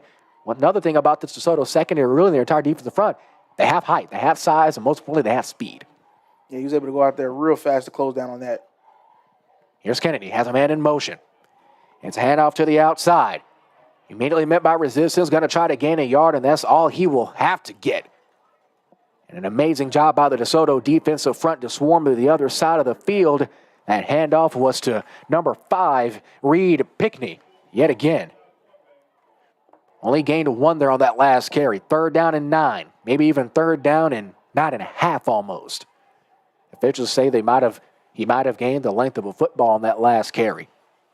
One thing that's interesting to see, I know it's almost Christmas time, and these Mansfield helmets almost look like just Christmas ornaments running across the field here. That shiny gold.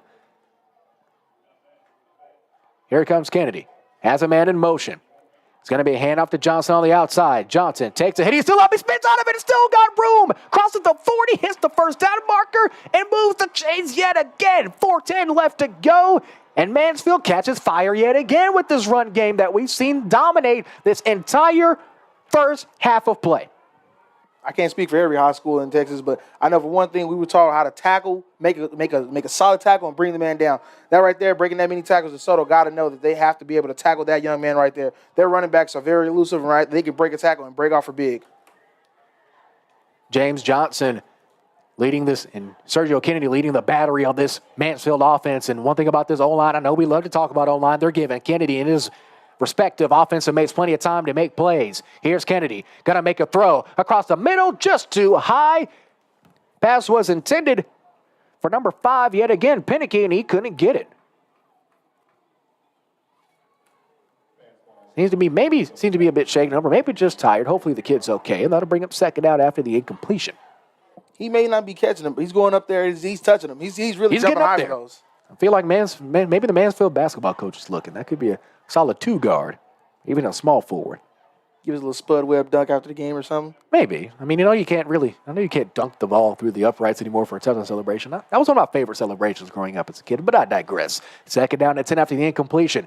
Here's a handoff, and he is lit up well behind the line of scrimmage, and the DeSoto defense strikes again. That tackle made by number 45, Kiki Abrams, 6'2", the 205-pound sophomore. That's a big sophomore. Very big. They're getting bigger the younger the more they, you know what I'm saying, the more they get older, the bigger the kids get out I don't know about y'all, but I ate the same chicken nuggets as the rest of them. These guys are here. I'm not 6'5", 200 and some change at the age of 15. I don't know. Maybe I was missing something. Third down and a country mile to go. Third down and maybe back to Mansfield after that drop behind the line of scrimmage. Kennedy gets the bubble screen to the outside, and he's got space, got room, marching up the field. Is he going to get the first down? No, they're going to mark him 2 yards short. That pass caught by number 18, Abrams again. It's fourth down and short. It looks like they might try to bring the field goal unit out. This is a pretty good distance field goal. They may even try to just go for it here. It's going to be fourth down and 4. I know on third downs a lot, you always see the screen trying to get more up the field. If they work, that's even better. But usually the screen is just to get you up close more either to the field goal or to a better punt. And that right there, it was almost broken for a first down. Mansfield bringing in a heavier set. Looks like they're going to go for it. They're going to just try to get it now. It's going to be a quarterback keeper. Rolls out to his left. He's got a man, and it's caught. It's a first down for Mansfield on a gadget play. Pass is complete to number 42, Gus Fleming Wood. Would he get the first down? I'd say he did. Continue the Tiger drive, and the main offense comes back onto the field after the gadget play. It's successful for Mansfield. 2:01 left to go in the second quarter of play. Let's see how they try to manage the clock here. Do they try to use all 2 minutes inside of the 20? I know one thing, this run game, they might just try to bust out and get a touchdown here, but you don't want to give Desoto too much time because you know they have speed on their own right on the offensive end of the ball. Let's see what Coach George and the Tigers have in store. Here's a handoff now to the left side. Makes a couple minutes, and he's tripped up after gaining 2. That's going to bring up second down and 8 after the carry. Jamar Lay was able to go get that tackle and made it actually hold on to his ankle from stopping from breaking for way more than what he thought he was going to get there. This Desoto defense has been on the field for a mighty long time. Can't wait to see the time of possession here. Minute 15 and ticking left to go in this first half of play. 18 on the play clock. Mansfield seems to have slowed down their pace dramatically. Said, you know what, let's just take our time, maybe get a breath or two. I know they probably won't be able to get some of the great smelling food here in the press box, but maybe get a little bit of water. Nothing wrong with a nice refreshing water. Here comes the snap. It's going to be a handoff. Fakes it to Johnson. Kennedy's got a man across the middle. Incomplete. Pass intended for number 5. Pinnicky yet again. That'll bring up third down now. You can see he's not happy. He's had a relatively solid day. That's really the first big drop that he's had so far. He's been very consistent on the receiving side of the ball so far. We might get his stat line as well, as we're 54 seconds away from the Allstate Moody Agency halftime report presented by Frenchie Jones. Moody Agency and Allstate. Are you in good hands? One thing I say is he is getting separation from the DBs there. Every time I've seen him, he's been getting a lot of separation. Well, really, it's almost like a roll the dice on which Mansfield receiver gets in open space. Kennedy is going to be a handoff to Johnson now. Johnson gets back to the line of scrimmage, and this brings up fourth down, and it looks like a timeout might be called. And it is a timeout. Timeout called by Desoto. We'll take it with him. 14-10. Desoto ahead of Mansfield. Back out of this timeout on the Antler Sports Network. Need to add some zip to your morning? Need something to get you through a busy workday? Or maybe something refreshing on a hot afternoon? Mudslingers of Tyler can get you a handcrafted drink for any occasion. Mudslinger serves fresh coffee and espresso roasted right here in East Texas by the Collie Dog Coffee Company. They have over 40 flavors you can mix into a custom coffee, soda, refresher, smoothie, or energy drink. They even offer tasty snacks if you need a quick bite. Ditch the big chain overpriced drinks for something locally owned and delicious. Find them on the Loop and Old True Highway by Green Acres Bowl. Follow them on social media for deals and updates. Mudslingers of Tyler, local coffee, local connection. DeSoto and Mansfield taking a time after the Eagles call and try to look things over with 44 seconds left to go in this first half of play. Cam, you already have an outlook as to how this drive has gone so far for the Tigers. It's been a pretty good drive. Yeah, it actually has 58 yards on this current drive right now, and they still got a little ways to go, but I feel like I have good confidence that Mansfield's going to actually punch this in before halftime. I know one thing, if you're Coach George, this is exactly what you want to do by taking off as much clock as you can. You see the DeSoto sideline anxiously awaiting their defense to try to make a stop here. Let's see with these two teams. So far, I know we say this almost every play to start off this game, but this looks like this might last the entire game. No team is able to truly break away or try to find a actual weakness in the other. Looks like the field goal unit's out now. It's going to be a 30, let's call it a 34-yard field goal attempt. Here's Hand, awaiting the snap. High hold, the kick, it's up, it's got the distance. Did he have the accuracy? No good.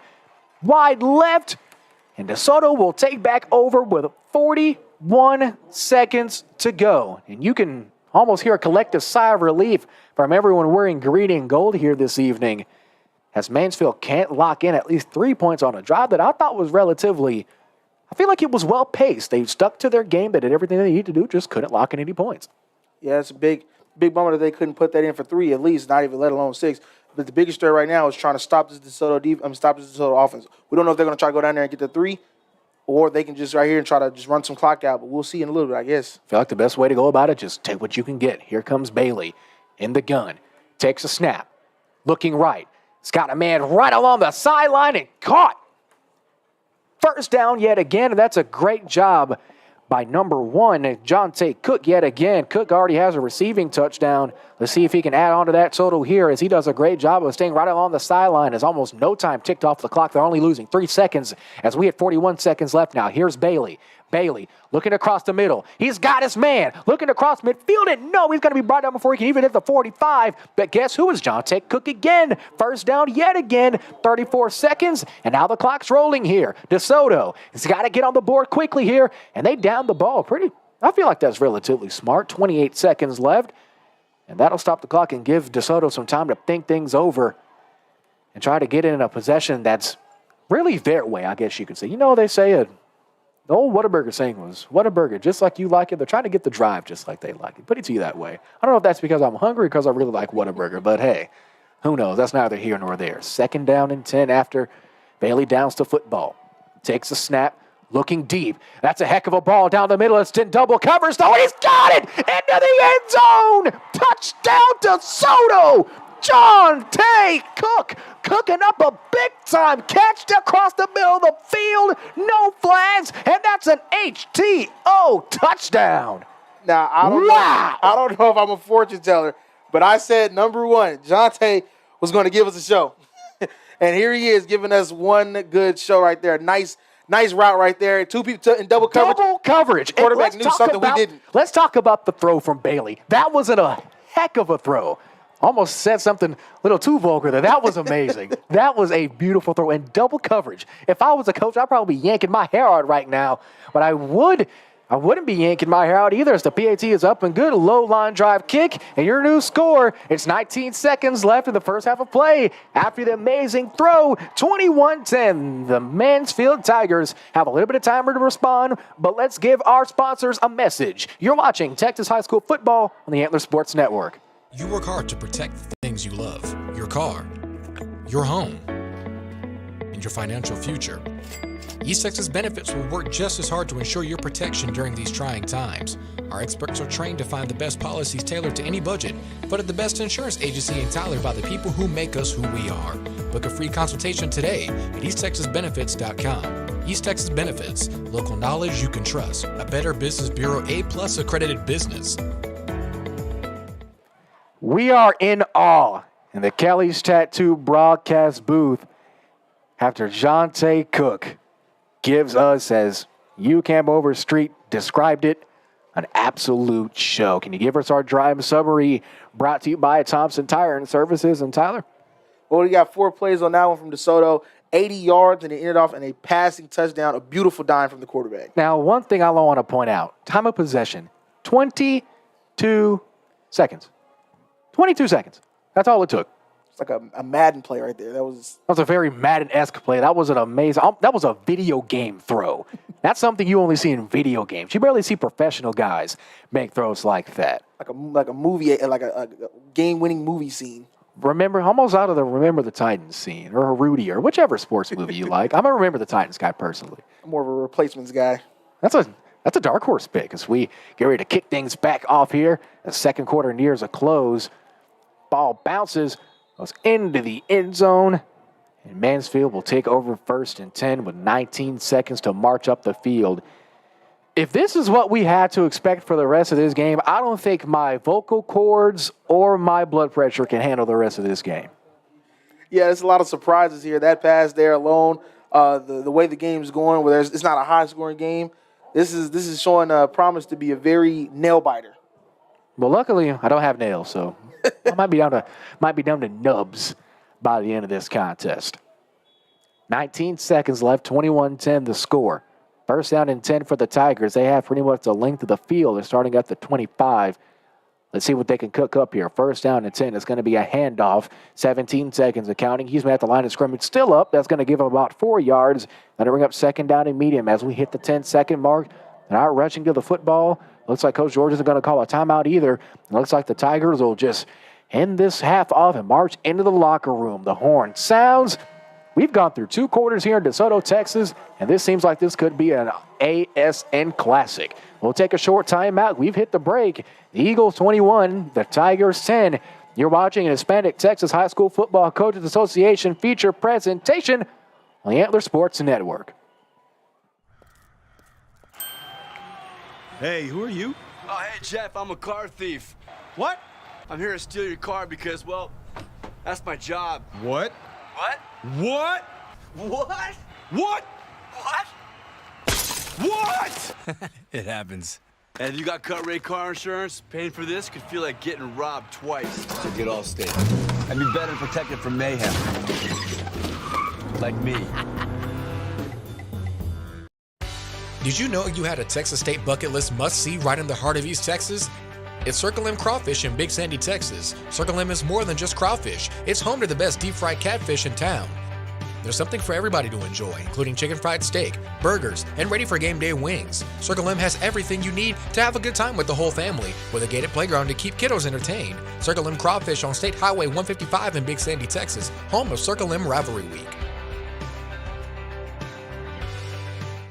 The rules of the road must be taught the proper way to ensure the highways and byways of the great state of Texas are safe for generations to come.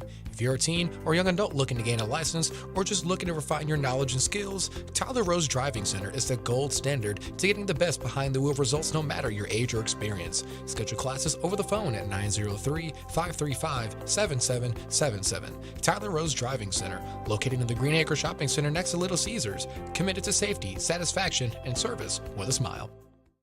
A car is one of the most important purchases you'll ever make. It's how you drive to work, how you take the kids to school, and how you get to some of life's biggest moments. Why not treat your car as such? Visit Thompson Tire and Services in Tyler on 3021 South Bonner Avenue. Joe Thompson and his team of professionals bring decades of under the hood experience to ensure that your car runs at its best. Any make, any model, Thompson Tire and Services is the only place to get the best service for your car in the entire East Texas area. Thompson Tire and Services in Tyler, proud sponsor of the Antler Sports Network.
Back in the Moody Agency All-State Halftime Report, Jarrett Jones, Christopher Jones, and Cam Overstreet in the Kelly's Tattoo broadcast booth.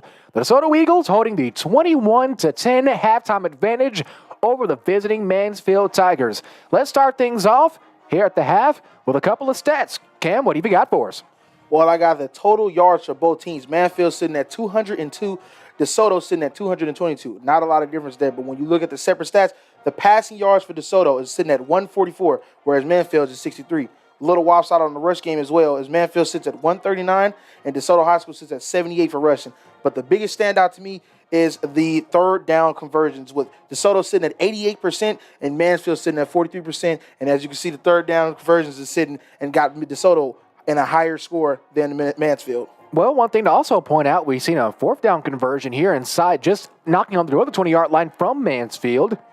Fourth down gadget play converted by number 42, the linebacker, playing a little bit of pseudo running back, Gus Fleming Wood, to cross the first down mark of the game and give us our first fourth down conversion. So it seems like this contest, and I don't know if you'd agree with this, it's a game of the little things. Whoever can get the rushes where they need to. Of course, DeSoto, they came out swinging with the rushing game. We thought they were going to go tit for tat when it came to going on the ground, but they opened up that passing game, as you talked about in the first quarter, as you alluded to. The run's fine, but if you can open up that passing game, that opened up your entire playbook. It definitely does. I can agree with that. As we have our halftime performance starting out with the Mansfield High School Band and Drill Team, we'll have further discussion. We'll talk about what we saw from both of these teams, and our cameraman Chris Jones will give us a little bit of his football insight. All that and more. We're hit the half. It's 21-10. The DeSoto Eagles over the Mansfield Tigers. This is the Allstate Moody Agency halftime report, brought to you by Frenchie Jones and the Moody Agency at Allstate. Are you in good hands? We have more after the break.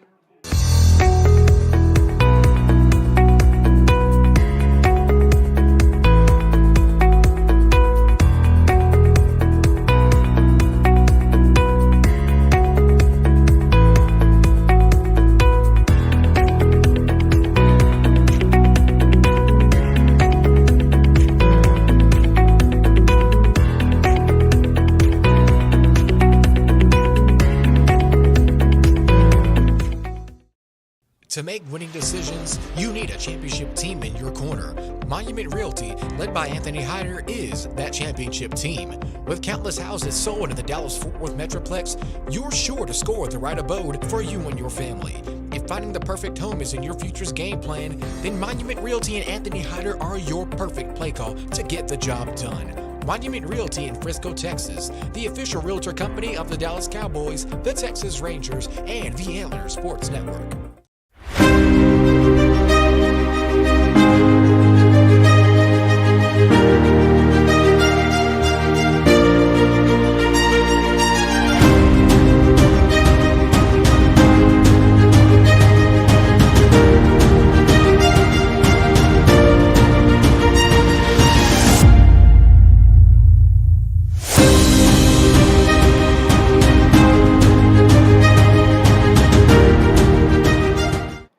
Back in the Moody Agency halftime report, 21-10.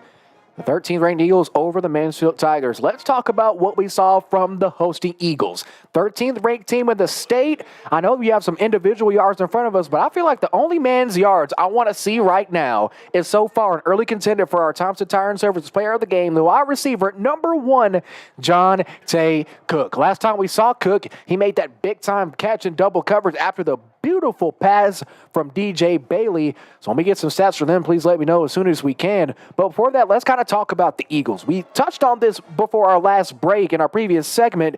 We saw how we thought they were going to go straight rushing. You see on our depth chart here, there's 2 running backs. There's not a lot of times you see high-speed offenses like this DeSoto Eagle team that mostly have more running backs in the backfield. 2 running backs, 3 receivers is what they typically have when it comes to skill positions on offense. But we've seen their playbook completely wide open so far tonight. Yeah, they have the possibility to run pretty much anything. And the running back, having multiple running backs is always good. Having multiple wide receivers is always good. But for right now, looking at what DeSoto is capable of, I am like you said earlier, I feel like the kicker can come out there and play a wide receiver position because they have so many possibilities right now. Whereas they can run the ball here, and then they hit you with a play action, and there's somebody downfield in double coverage, and you can say, well, I can trust that this guy's going to come down with it, as we've seen earlier. Now, we talk about the 2 running backs, who had a dragon at running back, number 5, Trey Wise, and number 22, DeAndre Wright Jr.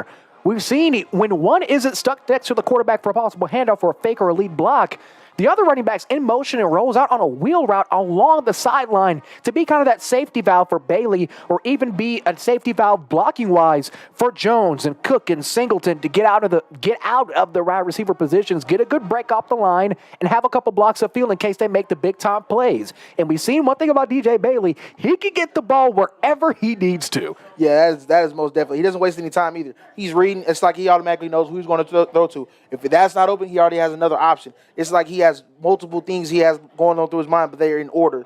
They're in shape. And the running back, if the wide receiver's not open, there's a running back that's going to be open. If the running back's not open, there's a wide receiver that's going to be open. And we haven't really seen him make a lot of moves with his legs because he never had to. The wide receiver and the running backs are playing so stellar right now that he has all day in the pocket, and he can throw the ball to whoever he wants to. Jonte Cook currently sitting at 6 receptions for 116 yards and 2 touchdowns. Early contender for Thompson Tire and Services player of the game. Now let's talk about Desoto defensively. What have you noticed about the Eagles defensive front that maybe you like the most, or maybe something they could even work on?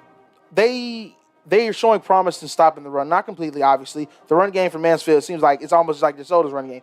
It can only be stopped to a certain extent every now and then, but not stopped enough to stop it like consistent. Consistent stops. So right now, I feel like their biggest struggle right now is they have to find a way to stop that run game and force the ball more in the air, which the quarterback is struggling getting it. It's over their heads and it's not there. It's getting high enough. So you stop the run and you force them to pass. Then you say, hey, we're here to play some football. Let's see what you're willing to do now. The Desoto defensive front has not had too many issues getting into the backfield. Of course, Johnson, Kennedy, Zumwalt, and the rest of this offensive front for the Mansfield Tigers. Every once in a while, you see them make a big-time play. You even see safeties, corners, outside linebackers, middle linebackers. You see the Eagles swarm, no pun intended, from different positions of the field, making big-time stops late in drives. And that's one big reason why maybe some of these drives don't go as long as we would think.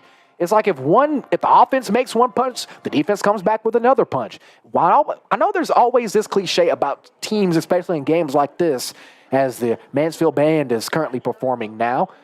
Shout out to all bands that went to state contests just yesterday at McLean Stadium in Waco, Texas, on the campus of University of Baylor. I'm not a Bears fan. I'm a Horned Frog fan, but shout out to all my Bears fans out there. But this Eagle defense, just stay consistent. I feel like, can we have the consensus? That's really the only main gripe, if you can even call it a gripe. Yeah, the consistency is key to winning this game. Obviously, it's running the trenches. The trenches is doing good on both sides. Manfield's offensive line playing good. DeSoto's defense is playing amazing. And like you said, the safeties being able to come down and make plays like that, that is NFL caliber play work right there. That's your Jamal Adams and your Derwin James. So for them to be able to make those plays down there on running backs like this who are hard to stop, that's actually good promise for those safeties and those cornerbacks. Statistics at the half on the Allstate Moody Agency Halftime Report, brought to you by Ryan Metcalf and Metro Sports Communications. Thank you to those guys for letting us borrow the stats that we're using tonight. Thank you once again to Metro Sports Communications. DJ Bailey, the quarterback, number 15, currently 11 for 16, throwing the football for 114 yards, 2 rushes for 10 yards, averaging 5 a carry. That's an easy stat to put together. I don't even need my fingers on my calculator for that one. And 2 passing touchdowns. One of those touchdowns being one of the most beautiful touchdowns I've ever seen. We'll continue our halftime coverage. Your score: Desoto Eagles 21, the Mansfield Tigers 10. Chris Jones, Jared Jones, Cam Overstreet, the Kelly's Tattoo broadcast booth. We'll continue our coverage after this. This is an Hispanic Texas High School Football Coaches Association featured presentation on the Antler Sports Network. Hello, my name is Tarnisha. My name's Anthony. And we own Drip Like Jesus. Drip stands for devote, reach, influence people, just like Jesus did. Each one of our apparel has a scripture on the back that goes with the design. It's our cool way of spreading the gospel and looking fly. We are located in Stonebriar Mall in Frisco and also online at www.driplikejesus.com. So feel free to go online and shop or come check us out in Frisco. And thank you for helping us spread the gospel. The rules of the road must be taught the proper way to ensure the highways and byways of the great state of Texas are safe for generations to come. If you're a teen or young adult looking to gain a license or just looking to refine your knowledge and skills, Tyler Rose Driving Center is the gold standard to getting the best behind the wheel results no matter your age or experience. Schedule classes over the phone at 903-535-7777. Tyler Rose Driving Center, located in the Green Acre Shopping Center next to Little Caesars, committed to safety, satisfaction, and service with a smile.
Hey, who are you? Oh, hey, Jeff, I'm a car thief. What? I'm here to steal your car because, well, that's my job. What? What? What? What? What? What? What? It happens. And if you got cut rate car insurance, paying for this could feel like getting robbed twice. So get Allstate. And be better protected from mayhem. Like me. Back here, the Allstate Moody Agency halftime reporter voice that you might remember for our very first football broadcast of the year, Jared Jones, and I don't know if we're related or not, maybe so, Christopher Jones, our camera worker, sideline reporter, really a man of many hats, as he has a hat on. A proud member of the Antler Sports Network on the Allstate Moody Agency halftime report. We're here to run down a lot of things that we saw from the Mansfield Tigers as they're down 21-10 at the half as the DeSoto Eagle Band drill team and cheerleaders give us their halftime performance. Chris, I know you're a trenches guy. You're similar to Cam. You love to talk about the offensive and defensive lines for whatever game we're broadcasting. What did you like from really the trench work from the Mansfield Tigers in the first half? Honestly, I loved everything, what they was doing on the line. I'm a trench guy, just like you said. Played center in high school, so I just love to watch other centers play and see what kind of techniques they run out with. And honestly, I've been loving it all. They've been making so many good calls on the line, picking up blitzes, following their assignments. I've just been loving everything. But honestly, on both ends, the defenses have been playing stellar football. And honestly, it's those linebackers that's really been the problem that's been disrupting a lot of things. The D-line hasn't really been getting that much pull or push, rather. But those linebackers are definitely good. And one of the linebackers that I have to look at and, star is really Gus Flemings. Gus Flemings is by far the star defensive man right now today. Now, in my opinion. Now, like you talk about his work on defense, as we talked about this before our last break. You got that gadget play on fourth down, and is glad to see really both of these teams have cats across the board. No pun intended, as these guys are the Tigers, but they're moving across the field. They're doing multiple things on the field, and most importantly, they're doing it well. I'd love to see how guys like Fleming Wood, those are your X factors. Those are the guys that separate a 21-10 lead at the half that could possibly get you ready for a game-winning drive with 2 minutes left in the fourth quarter. So it's going to be interesting to see how Mansfield's X factors match up against DeSoto's X factors, both on the offensive and defensive side of the ball. Let's continue our discussion here as we get ready to close out the Allstate Moody Agency halftime report and get ready for the second half of play. What else did you see from Mansfield that you enjoyed? You have the best eye in the house working the camera. You've done an amazing job working the camera. So what else did you notice from the Tigers? Honestly, one thing I have noticed is just that quarterback. The quarterback of theirs is just amazing. Sergio Kennedy's had an amazing game so far. Try to get his stats here in a second. Sergio Kennedy, he's definitely the heart and soul of that offense, honestly, right now. I don't know what they have in store for the second half. I know everybody on the team needs to definitely step up. They definitely need somebody else to step up, which really I want to look at right now is that running back. I want them to get some more rushing yards because right now your quarterback being your leading rusher is a problem. Now, your quarterback being Sergio Kennedy's 7 for 14, 50% completion for 63 total yards in the air, 6 rushes for 69 yards. Now, the only person that's close to him rushing is number 3, James Johnson, the starting running back. He's got 10 rushes for 66 yards. So only a 3-yard difference between the two, but as you talked about, you don't want your quarterback running the ball too many times. That's extra beating and bruising that he might have to take down the stretch. You don't want your quarterback to get injured, especially when you have an O-line that's given Kennedy, I would say, given him plenty of time to make solid throws, make great reads, and when the play does break down eventually, he's able to get out with his legs. Chris, thank you once again for speaking with us. Any closing thoughts? None at all right now. Honestly, one more thing that I do have to say is that those wide receivers need to help his quarterback out and get open. If not, it's going to be a long game. One thing we've seen that they can get separation. Can they do it consistently? Let's see how that turns out. This will be our final break. When we come back, it's time for second half football. The Eagles up 21-10. This has been the Allstate Moody Agency halftime report brought to you by Frenchie Jones of the Moody Agency. Allstate, are you in good hands? I'm the play-by-play announcer who's in your ear all game long. And the more praise I heap on your team, the more excited you get. Touchdown! Now, you don't hear the upstairs toilet overflowing, and I don't mean with confidence. You wanted a bowl season? You got a bowl season. And if I could show up on game day, imagine what could happen the rest of the week. So get Allstate and be better protected from mayhem like me. Hello, my name is Tarnisha. My name's Anthony. And we own Drip Like Jesus. Drip stands for devote, reach, influence people, just like Jesus did. Each one of our apparel has a scripture on the back that goes with the design. It's our cool way of spreading the gospel and looking fly. We are located in Stonebriar Mall in Frisco and also online at www.driplikejesus.com. So feel free to go online and shop or come check us out in Frisco. And thank you for helping us spread the gospel.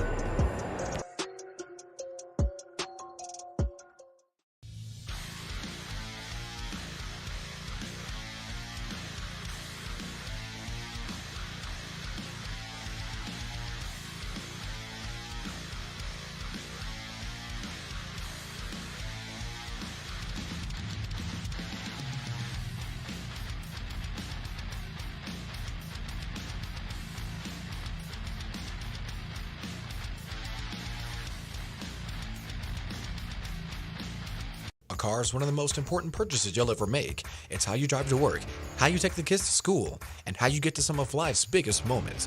Why not treat your car as such? Visit Thompson Tire and Services in Tyler on 321 South Bonner Avenue.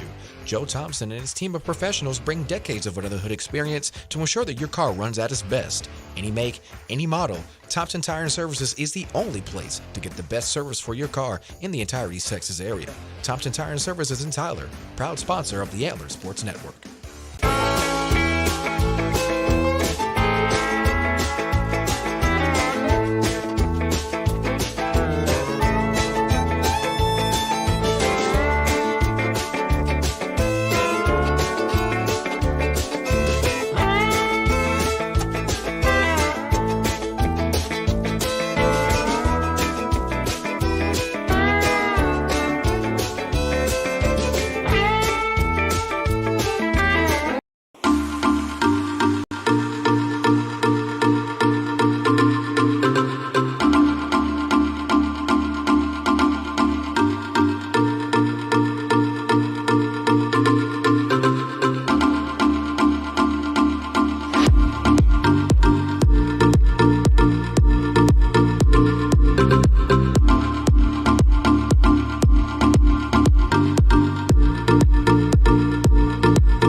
Did you know you had a Texas State bucket list must-see right in the heart of East Texas? It's Circle M Crawfish in Big Sandy, Texas. Circle M is more than just crawfish. It's home to the best deep-fried catfish in town. There's something for everybody to enjoy, including chicken fried steak, burgers, and ready for game day wings. Circle M has everything you need to have a good time with the whole family, with a gated playground to keep kiddos entertained. Circle M Crawfish on State Highway 155 in Big Sandy, Texas, home of Circle M Rivalry Week.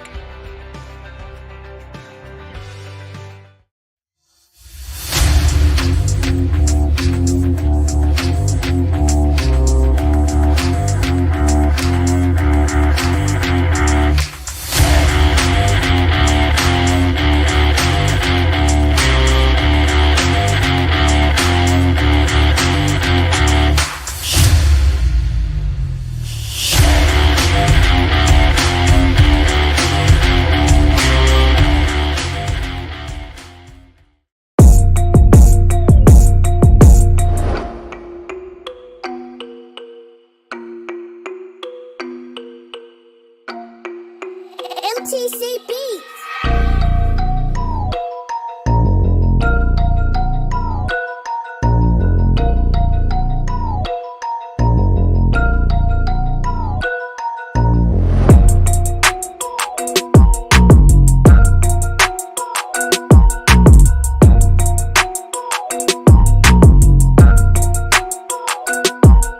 Need to add some zip to your morning? Need something to get you through a busy workday? Or maybe something refreshing on a hot afternoon? Mudslingers of Tyler can get you a handcrafted drink for any occasion. Mudslinger serves fresh coffee and espresso roasted right here in East Texas by the Collie Dog Coffee Company. They have over 40 flavors you can mix into a custom coffee, soda, refresher, smoothie, or energy drink. They even offer tasty snacks if you need a quick bite. Ditch the big chain overpriced drinks for something locally owned and delicious. Find them on the Loop and Old True Highway by Green Acres Bowl. Follow them on social media for deals and updates. Mudslingers of Tyler, local coffee, local connections. Hey, who are you? Oh, hey, Jeff, I'm a car thief. What? I'm here to steal your car because, well, that's my job. What? What? What? What? What? What? It happens. And if you got cut rate car insurance, paying for this could feel like getting robbed twice. So get Allstate. And be better protected from mayhem. Like me.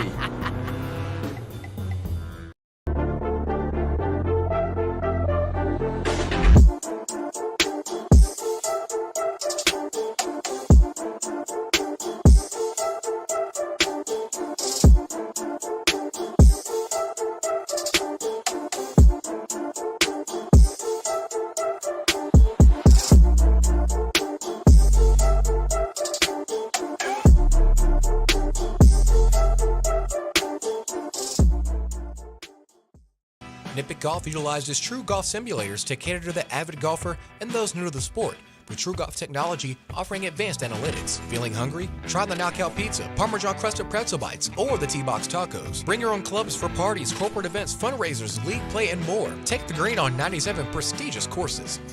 Learn the game of golf from PGA Tour champion and Hallsville native Roy Pace. Enjoy a day out with friends and family with hourly passes and memberships available. Nippet Golf Longview, 414 West Loop 281.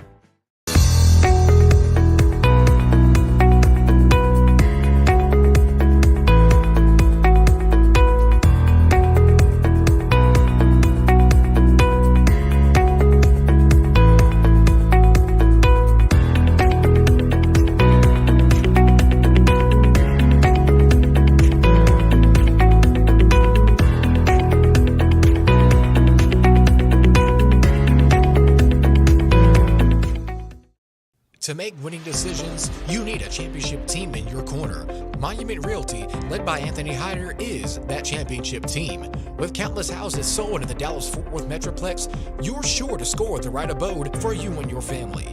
If finding the perfect home is in your future's game plan, then Monument Realty and Anthony Hyder are your perfect play call to get the job done. Monument Realty in Frisco, Texas, the official realtor company of the Dallas Cowboys, the Texas Rangers, and the Antler Sports Network. You work hard to protect the things you love, your car, your home, and your financial future. East Texas Benefits will work just as hard to ensure your protection during these trying times. Our experts are trained to find the best policies tailored to any budget, but at the best insurance agency in Tyler by the people who make us who we are. Book a free consultation today at easttexasbenefits.com. East Texas Benefits, local knowledge you can trust. A Better Business Bureau A+ accredited business.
Must be taught the proper way to ensure the highways and byways of the great state of Texas are safe for generations to come. If you're a teen or young adult looking to gain a license or just looking to refine your knowledge and skills, Tyler Rose Driving Center is the gold standard to getting the best behind the wheel results no matter your age or experience. Schedule classes over the phone at 903-535-7777. Tyler Rose Driving Center, located in the Green Acre Shopping Center next to Little Caesars, committed to safety, satisfaction, and service with a smile. I'm a tailgater tailgating to get to my tailgate. Now, it might not get me there any faster, but hey, it gets me ready for football. Let's tailgate.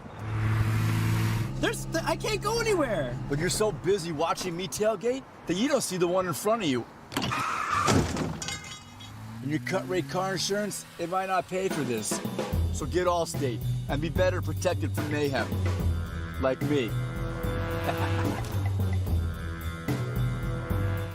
I'm the play-by-play announcer who's in your ear all game long. And the more praise I heap on your team, the more excited you get. Touchdown! Now, you don't hear the upstairs toilet overflowing, and I don't mean with confidence. You wanted a bowl season? You got a bowl season. And if I can show up on game day, imagine what could happen the rest of the week. So get Allstate and be better protected from mayhem like me. A car is one of the most important purchases you'll ever make. It's how you drive to work, how you take the kids to school, and how you get to some of life's biggest moments. Why not treat your car as such? Visit Thompson Tire and Services in Tyler on 3021 South Bonner Avenue. Joe Thompson and his team of professionals bring decades of under the hood experience to ensure that your car runs at its best. Any make, any model, Thompson Tire and Services is the only place to get the best service for your car in the entire East Texas area. Thompson Tire and Services in Tyler, proud sponsor of the Antler Sports Network.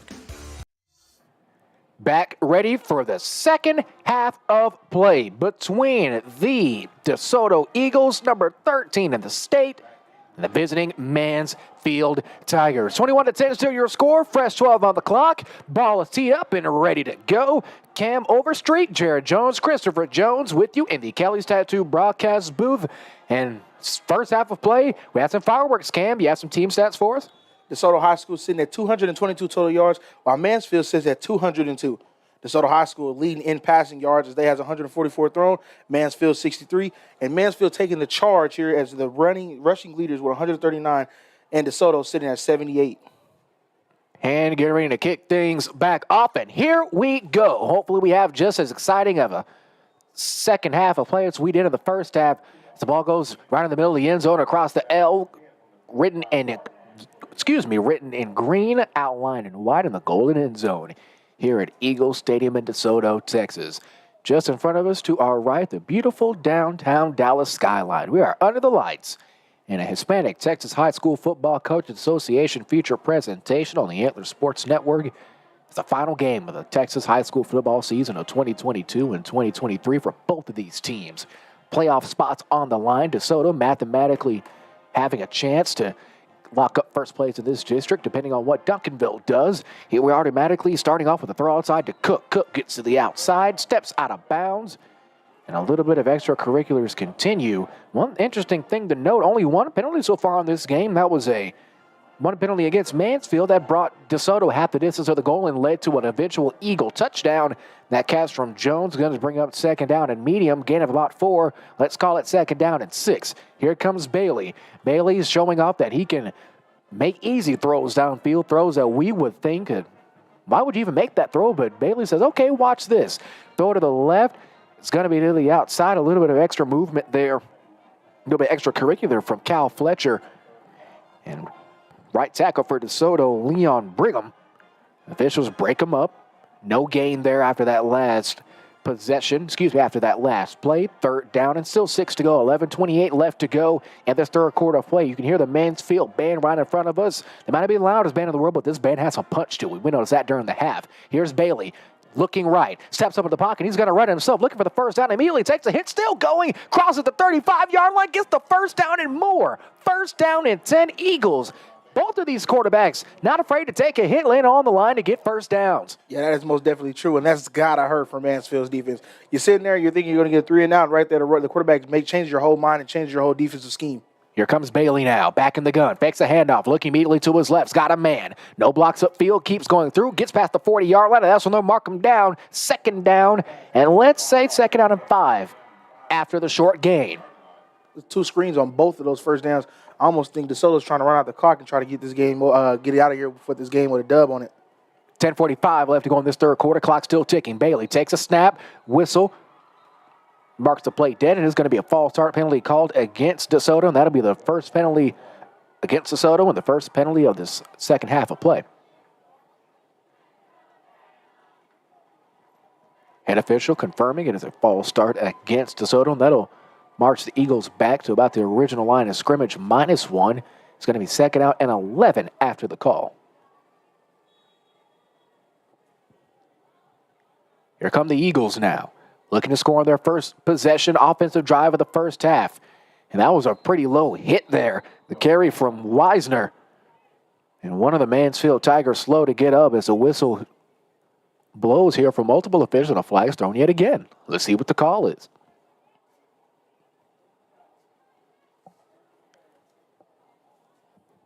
Legal hands to the face called against DeSoto. Out of marching back even farther, you can hear the Mansfield fans. Mansfield, a pretty solid crowd. One thing I'd like to note here, how many press boxes do you see on the visitor side be as big as most stadiums' home press box? That's a very interesting thing to note. You see the track and field state championships for both the girls and boys teams here at Eagle Stadium. One thing about this Desoto high school program, all their athletic programs have some kind of success across the board. Here's a throw to the outside from Bailey, gets knocked out of bounds at about the 25-yard line, and that'll kind of chop down this third down just a tad bit, not too much. Pass complete to Wisner, their running back. And that's what we continue to talk about. We talked about that at the half of their running backs are getting out of the backfield almost McCaffrey-Kamara-esque. They may run the football, but they can also roll up for some wheel routes and some easy passes for quick chunks of yards. Yeah, they're not just sitting in the backfield and block. They can get out there and make a catch too. Here comes the third down play here. He's got blocks across the middle of the field. He's got Jones. Jones across the middle. One man to beat it. He gets hit right at midfield and propels himself for an extra 4 yards. It's first down and 10 on the third down and a country mile to go. DeSoto converts. There are those third down conversions you talked about, Cam. Yeah, third down conversions coming in handy right there. DeSoto making progress on that one. Very upset for Mansfield. Here comes the handoff. Handoff to Wisner. Wisner gets a huge hit after gaining 8, however, and it's going to be second down and short. And here comes that Mansfield offensive fire that we saw from both of these teams. Really, all it takes is one big play to get things going. Here's Wisner again, makes a juke, immediately hit at the 35. He's going to gain 2 more yards, and that's going to be another pretty decent-sized gain. It's good for a DeSoto Eagle first down. 9:38 and counting left to go. Bailey and this DeSoto offense is catching steam fast. Let's see if they can put some points on the board. First down and 10. Ball is at the 32-yard line. Bailey takes a snap, looking immediately to his right. He's got Cook. Cook gets upfield, tries to truck a man down just about at the 20-yard line, and that's where the mark as he gets pushed out of bounds. First down and 10 yet again. That's back-to-back first down plays on the first play of the drive for DeSoto. Ball on the 20-yard line now, knocking on the door of the end zone. Handoff to the outside, and he's tripped up. Tripped up at about the 22-yard line, getting to that outside. Someone we really haven't seen run the ball too much for DeSoto. The Eagle player there was number 2, Camion Mathis. The senior defensive back, 6 foot, 165. This has defensive back and need a little bit of running back action too. He's not going to gain much, and that'll put the Eagles back a couple of yards. Let's see what they do here on second down, and they get dropped right at the numbers at the 30-yard line. And that's absolutely nowhere. That's Jada Treywick on that last run. That's a lot of stuff we haven't been able to see all game. Rushes for negative yards, and right there we just saw back-to-back from this Mansfield defense. Led by that linebacking core that Chris Jones talked about during our All-State Moody Agency halftime report, Gus Fleming Wood. It's a heck of a defense if they can lock in and shut down this DeSoto offensive attack. Long receiver at the bottom of your screen. Bailey into the end zone in double coverage yet again. Couldn't produce the same magic as he did earlier in the first half. That pass was intended for number 13. Yeah, let's call that number 13, Cedric Hardin Jr. Yet another target for the 6'2 receiver, incomplete. And that'll bring up fourth down and let's call it fourth down in Mansfield to go. Bailey and this offense staying on the field.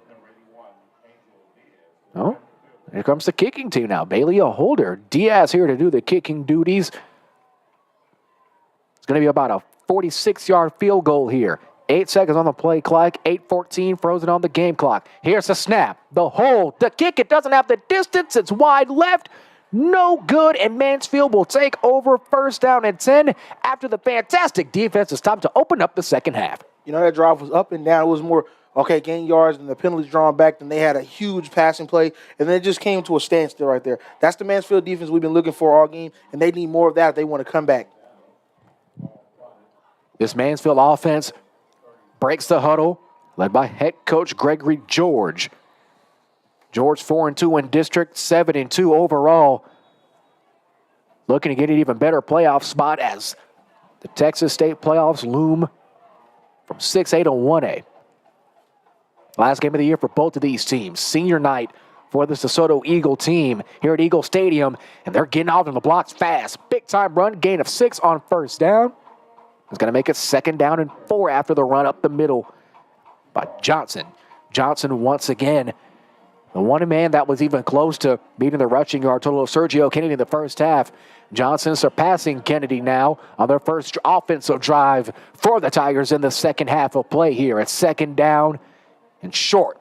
Here's Kennedy. Takes a shotgun snap. Looking left. Has a man at the 40. They're going to give him forward progress. That might give him the first down. No, they're going to mark him a yard short. Pass completes number 18, Tim Abrams. And he's taken down by a couple of Eagles, led by number 3, Jaden Milner-Jones. Once again, another linebacker there on the stop, but Mathis seems to be cramping up a bit on the far side along the 30-yard line as they tend to the injured Eagle. Will take a timeout. You're watching Texas High School football on the Antler Sports Network.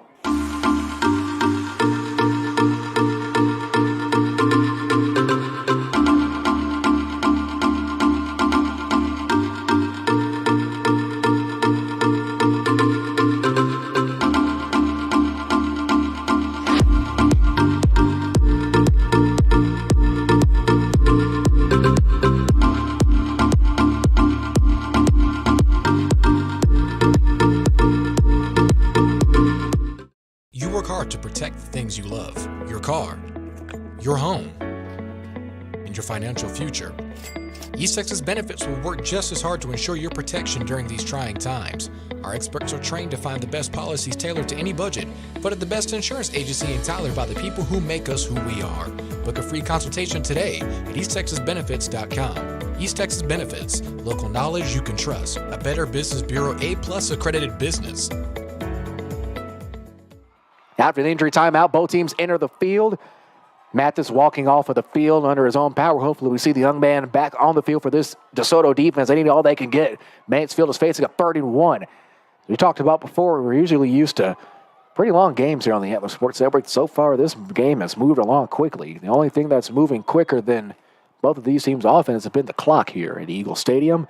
Here we go, 3rd-and-1. Kennedy in the gun.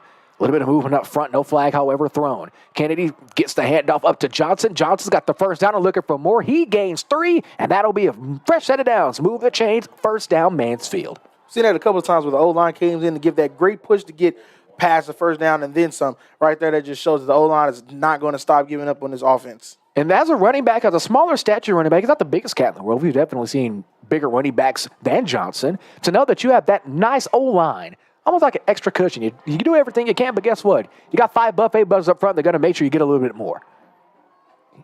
Here's Kennedy. Takes a snap. Looking for a man to his right. Gets to the outside. He's got a wide open man, and it's overthrown. Pass intended for Hayden George. George would have had one more man to beat if he would have made that throw. Just a little too much on it. And that'll be 2nd down and 10 after the big incompletion.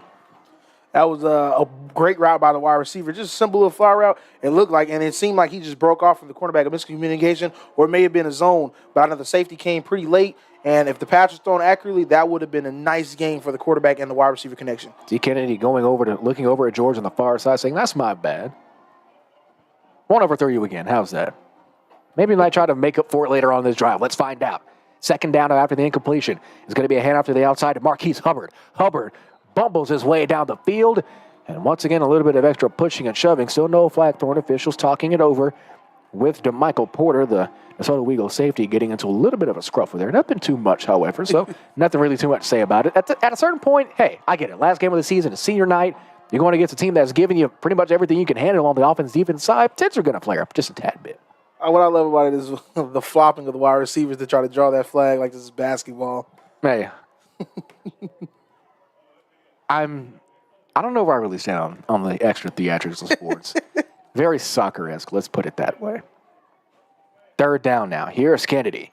Kennedy hands it off to Hubbard again. Hubbard marching up the field. Can't get the first down. Only gains around 3, and that'll make it 4th down and short. All right, it's decision time. Go for it or bring out the punt unit. I mean, it's 4th down and short. They went for it on a 4th down and 4 and converted successfully. It's 4th down and 2. I'm assuming they're probably going to go for it. I think that running back can tell the future. He saw that hole, didn't even think twice about it. Just jumped right through it. Hubbard still on the field now. Kennedy in the gun. They're going to go for it here. Slot receiver at the top of your screen. George, the long receiver at the bottom of your screen. They're going to give it to Hubbard again. Hubbard spins, still gaining yardage. He's marching, still going up the field. Look at this Mansfield offense go. Almost get to the 40-yard line. The second fourth down conversion for Mansfield tonight. Fresh set of downs for the Tigers. Them boys are moving at the front there. With the same thing Chris said earlier, it's always in the trenches. So in the trenches, you got to go for it. You got to move it, and they're moving like head on right now. You were so excited you threw your pen. Yeah. Hey, the trench game is always exciting.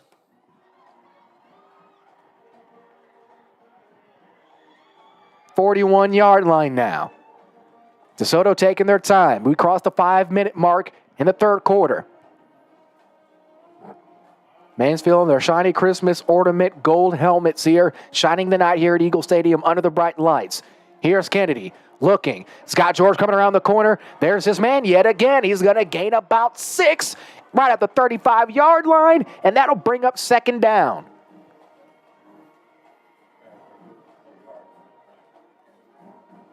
An Eagle hobbling up there after that last play. The Eagles number 35, Jamari Lay, but he seems to be okay, staying on the field now. Another substitution being made. Porter coming back over to the top of your screen. Listed as a safety on our depth charts here. It's going to be second down and 4 to go. Tigers with a tight end. A running back and a slot receiver. Kennedy looking right. It's going to be a one-on-one throw here. Just overthrown. Thrown to the back of the end zone. Maybe a bit of a miscommunication there. That pass intended for Abram. And that'll bring up a big-time third down yet again. Here comes your third down conversion, Cam. I know you like to talk about your third down conversions. Let's see if Mansfield can convert yet again. They've had a pretty good job of keeping their offense on the field as long as they physically can. But DeSoto, when they need it to most, they've been able to punch back. Yeah, third downs are very exciting. You get to see some plays that you don't often get to see. Try to get the defense off a little bit. Just make it say, hey, we've been running this, but we're going to throw this at you to see how you can handle it. And right now, the third down conversions has been DeSoto's favor. So let's see if they can come through with this one. DeSoto looking to rush 4, maybe even a couple of more. Let's see what they have in store. Here's the handoff now. Gets to the outside, makes a man miss. He's in trouble, and he's dropped behind the line at scrimmage. Loss of 3, and that's going to bring up a big-time fourth down after the stop by the Eagle defense, led by number 48, Jason Douglas. Check that number 44, Marshall Curvin. And there's that DeSoto defense that I just talked about. When they need to make plays, they're there at the perfect time. 3:35 left to go. What's the time showing on the game clock here? 21-10, still your score. Fourth down now. They keep him out there. Oh, this is going to be some fun football right here. See, a fourth down conversion is what kept this drive alive to begin with. Let's see what Mansfield has up their sleeve. Kennedy fakes the handoff. It's going to be a throw. He's in trouble, and he gets dropped behind the line. Number 45, Kiki Abrams, brings down Kennedy, and the Eagles will take over on offense after the big-time sack on fourth down. That right there is good DeSoto defense right there. The DN was able to set him off. He had to step up in the pocket, but he didn't see him no more after that. When he came back in the backfield, he did not see where he was going to go right there. He was going to break off, and the DN came to seal that up. Good defense. Great job by Abrams to say resilient. He initially, you'll see, he tried to reach out to get him the first time. Didn't get him. Tried to get off of that block from the right tackle. Grant Tier stays with the quarterback and brings down Kennedy. And puts the DeSoto offense back on the field, led by DJ Bailey, the junior quarterback and company. Man in motion. Here comes that wheel route.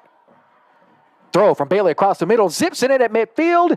Almost enough for a first down, and he's going to be short a yard. And that'll get them into Tiger territory. Catch made by Jones.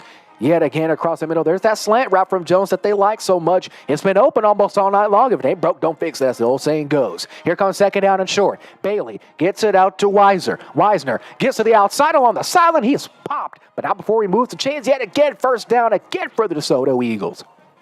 Those screens only work if you got wide receivers who are not scared, not afraid to put their hands on the cornerback and get a good block. And right there, they've been blocking very good. Throughout this entire game, mind you, think as the game goes on, you'd get tired of making a couple of mistakes. They run the same thing again, Wisner with it, but the Mansfield defense is ready to stop it. This time well behind the line of scrimmage, the outside linebacker, Keys Patrick, had the keys to that offensive play there from DeSoto. That's going to bring up second down after the loss of 1. Good play recognition there from Keys. You got to be aware that they ran the same play. He moved out there. It could have been something different, but that time he bit down and manned up on the running back, and it paid off very good. Here comes second 11. Wisner in motion again to the quarterback's right. Bailey looking downfield in double coverage again. It's throw incomplete. No flag thrown. There it is. There is a flag thrown at about the 1 yard line. Can't wait to see what this would be. This could be either off. I don't know if they might call that offensive defensive pass interference. You see the officials convening at about the 2 yard line where the flag was thrown. This could be a big turning point. Pass interference. Looks like it's going to be pass interference called against Mansfield. And this is going to be a huge play if it is what the officials are signaling it is. Pass interference called against Mansfield confirmed. That'll give them amazing field position, automatic first down, and Mansfield gets hit with a big-time blow on defense. I don't really agree with that call there. You don't? It was more physical grabbing from the wide receiver more than anything. It's like to draw him in and make it seem like he was being held there when it's more his fault. Here's Bailey. After the penalty call, gives them first down at 10 in prime field position. They're going to get inside the 10 and still moving. Well inside the 10, they're going to mark them down at the 8-yard line with 1:45 left to go. First down and goal, DeSoto Eagles. That pass complete to number 13. Check that, yes, number 13 for the Eagles. That's Cedric Harden Jr. Cedric Harden has been I would say their main bench receiver, because really no receiver has stayed on the field more than the other. A lot of different looks here from the DeSoto offense and a lot of looks from this Mansfield defense. They drop Bailey behind the line of scrimmage. They bring him down at the 15-yard line, and it's going to be second and goal. Not a lot of sacks here today. I believe that's their first sack of the game. DeSoto had theirs earlier. This defense is starting to get on a roll here.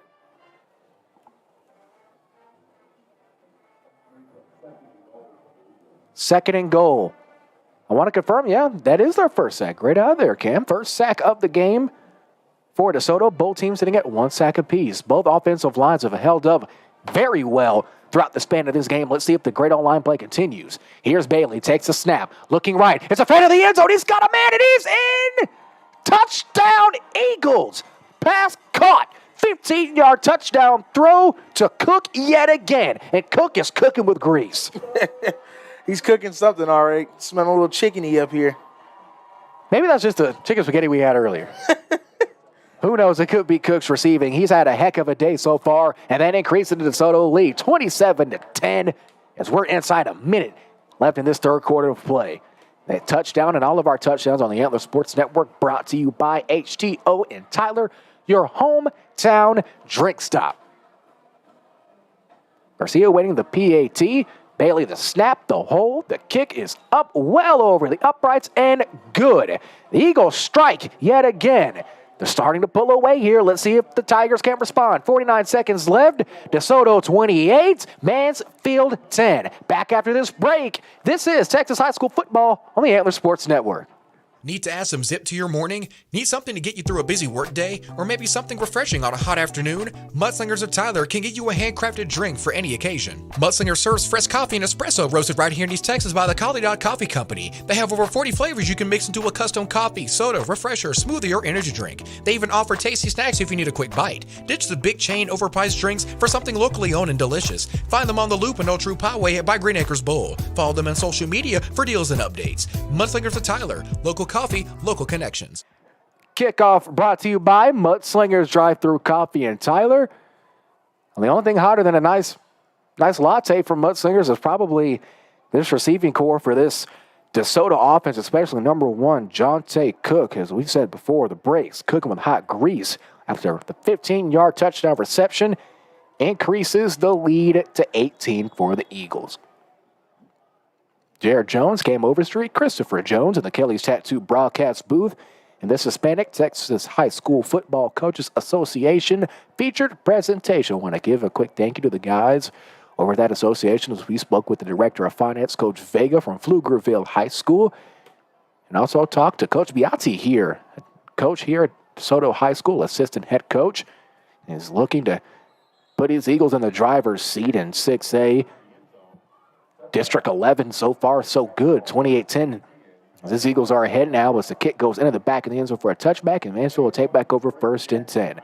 If you're Coach George in this Mansfield offense, you're starting to get behind the 8 ball here. Still plenty of clock left, still plenty of football to be played. 48 seconds left in just the third quarter, 28-10. You're down relatively big here, and DeSoto is starting to gain steam on offense and defense. What does this Mansfield team do to stay in this game?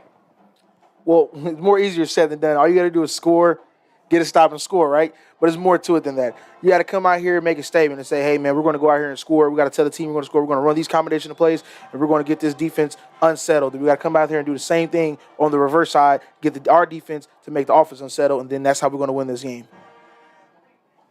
Here we go. First down and 10. Kennedy takes a low snap, looking right, evades pressure. Going to take it himself and steps out of bounds safely at about the 26-yard line. And that'll gain about 2. Second down. Great job by Kennedy to get out of bounds and keep his body safe. As, yeah, plenty of Eagles swarming to probably knock that pretty golden helmet off. Second down now. Officials mark it a gain of 3. It's 2nd and 7. Mansfield in their all-black visiting uniforms. Golden piping on the uniform top and bottom. White numerals and lettering with the golden trim, the shiny. I love to call these Christmas ornament helmets. These are probably the best helmets I've seen from any team all year long. Very great job by Mansfield. Desoto in their home all whites with green across. Pass across the middle to Kennedy, and a flag is thrown. Might have been a first down. No, they're going to mark him 2 yards short, but a penalty might give him a couple of extra yards. That pass complete to Hayden George. Let's see what this penalty will be. The head official standing on around the 17-yard line. Let's see what his call will be.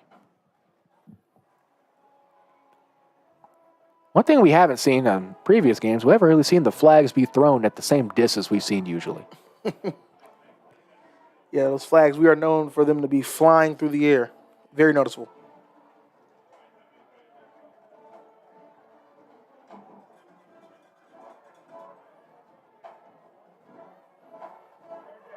Penalty called against Mansfield will negate that throw and make it 3rd down and long now. As Mansfield looks to try to keep themselves out of digging themselves into a hole here. 30 seconds and counting left to go. Desoto rushing 4. They've got a man. Kennedy gets to the outside of the 30-yard line. He's pushed out of bounds, and that'll be 4th down and medium. And once again, it's decision time. Mansfield's done a great job of converting on 3rd down, but seems like that might have halted for the time being. But one thing we can say, they're not afraid to go for it on 4th down. That tackle made by the defensive back for DeSoto, number 7, Jamarian Ravenel. Ravenel flying like an eagle to make that tackle. It looks like Mansfield will be bringing out the punt unit here. One of the few times we've seen punts from either of these teams. Both teams have done a great job of staying on the field. Can't wait to see the final time of possession stats here at the end of this ball game. It's 4th down and 5. Mansfield, weird to say this, but uncharacteristically punting on 4th down. High end over end kick. Fair catch is called. They're going to let it bounce. This is going to get a good Mansfield bounce inside the 30 and still rolling. Does it get to the 25? Yes, it does. It's down by the Tigers, and it's going to be 1st down and 10 for DeSoto. Very beautiful punt. One thing I don't think people really talk about the most is special teams, especially the kickers. The kickers are usually the first ones to go when something really goes wrong, especially at the pro level. We see teams go through kickers like Charmin toilet paper over the past couple of years. Yeah, they come and go. It's not a lot of good kickers out there anymore. A lot of the good ones are even struggling now. Yeah, Tucker missing a couple of those, and he's supposed to be one of the greats. So kickers are very rare to find, and some kickers actually are pretty good. So here comes the DeSoto offense, led by their junior quarterback, D.J. Bailey, and his two-headed rushing attack of Ryden Jr. and Wisner. Wisner in at running back now. Ryden coming in right behind him. They stand side to side to Bailey, who's in the gun. Slot receiver at the top of your screen. Ryden in motion. It's going to be a handoff to Wisner. Wisner immediately met at the line of scrimmage, and he gets brought down after gaining maybe even half of a yard there, and that'll end the 3rd quarter of play. 12 minutes of football left. No team able to get the advantage. Let's see who comes out on top. 4th quarter, 28-10, DeSoto ahead. This is Texas High School football on the ASN. I'm the play-by-play announcer who's in your ear all game long. And the more praise I heap on your team, the more excited you get. Touchdown! Now, you don't hear the upstairs toilet overflowing, and I don't mean with confidence. You wanted a bowl season? You got a bowl season. And if I can show up on game day, imagine what could happen the rest of the week. So get Allstate and be better protected from mayhem like me. Nippick Golf utilizes True Golf simulators to cater to the avid golfer and those new to the sport, with True Golf technology offering advanced analytics. Feeling hungry? Try the Knockout Pizza, Parmesan crusted pretzel bites, or the T-Box tacos. Bring your own clubs for parties, corporate events, fundraisers, league play, and more. Take the green on 97 prestigious courses. Learn the game of golf from PGA Tour champion and Hallsville native Roy Pace. Enjoy a day out with friends and family with hourly passes and memberships available. Nippick Golf Longview, 414 West Loop 281. Fourth quarter is put up or shut up time here in Eagle Stadium as the Eagles face second down and 9. 28-10, your score, fresh 12 on the clock.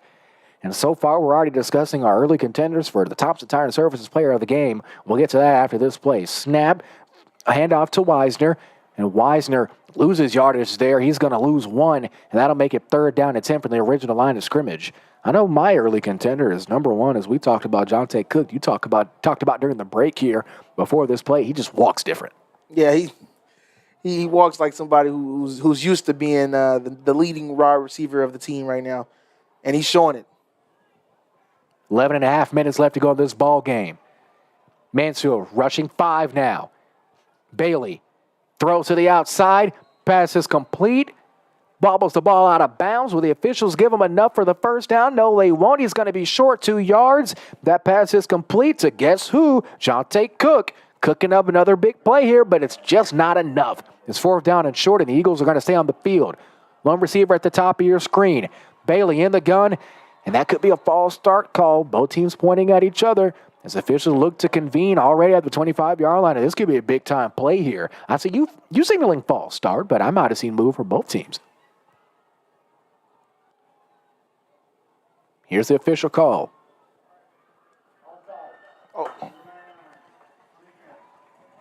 Offsides called against Mansfield's Caleb James, the defensive lineman, and that'll give Desoto everything they need to get the first down and continue this drive. 11:20 and counting left to go in this game. Bailey, handoff up the middle to Trawick this time. Trawick just couldn't go anywhere. He lost 1 on that last one, and this is exactly where they were before the penalty. It's make a play, lose a yard, and now you're facing a second down and almost long. I don't want to say too long because we've seen that Desoto can get down the field with absolute ease and get big chunks of yardage at the drop of a hat almost. 3-man front with a 3-man stacked linebacker there. They're stacking the box and they're stopping the run. Desoto going to try to run this clock out and try to get out of here quickly. It's going to be a throw to Cook. Cook immediately taken out of bounds on the sideline, and that gain is going to be for third down. That last play is good for around 6 or check that. Let's call that 7. Brings up third down. Can't wait to see Cook's final stats after this game concludes. 10:43 left to go in this fourth quarter. Back to a 4-man front. Here's Bailey. Takes a snap, looking right, immediately gets it out, and it's almost picked off, and it's caught! It's caught along the sideline! Brought down by Jones! What a catch! What a catch! Keys Patrick almost had the interception, but instead Desoto turns it into a first down. The miraculous plays continuing here tonight. Here's Bailey. Hands off now. Gets up the middle, still going is Ryden Jr., and he might have almost moved the chains. No, he's going to be down at the 40-yard line. They mark him just short. It's going to be second down and 1. Is there a magician? Were Eagles magicians in a past life? Here we go. Quarterback keeper this time for Bailey. Bailey takes a big hit. He gets the first down and more. Forward progress is going to give him a gain of 3. And that'll move the chains yet again. Desoto, after that big-time play, they have to be feeling confident with 10 minutes left to go in this game. This drive has been stop, in conversion. They have to be able to completely stop this team. Right now, Mansfield is struggling with third downs and fourth downs. Got to close the deal. Got to. Here's a snap. Hand off to Ryden. Ryden gets to the outside, has a block, and he's brought down viciously by number 44, Cal Fletcher. Fletcher had no issue fetching Ryden on that last run, and that'll bring up second down. That's stop number 1. That's nice. He reached one hand out and look, he brought out 2. He strong-armed him. Ball's down with a 35 after the yardage gain of only 1 on that last run. They're going to hand it off again this time. Could be a couple more yards. Patrick again on the tackle, only gaining 1, and that's stop number 2. It's third down now. There's a big-time defensive play for Mansfield. You talked about how they need to convert on third down. There's a prime example, arguably the biggest third down of the game. If you want to put out the fire that is this Eagle offense with 9:07 left to go in this game. It's third down and 7 to go. Ball's on the 34. Jared Jones came over straight into Kelly's Tattoo broadcast studio.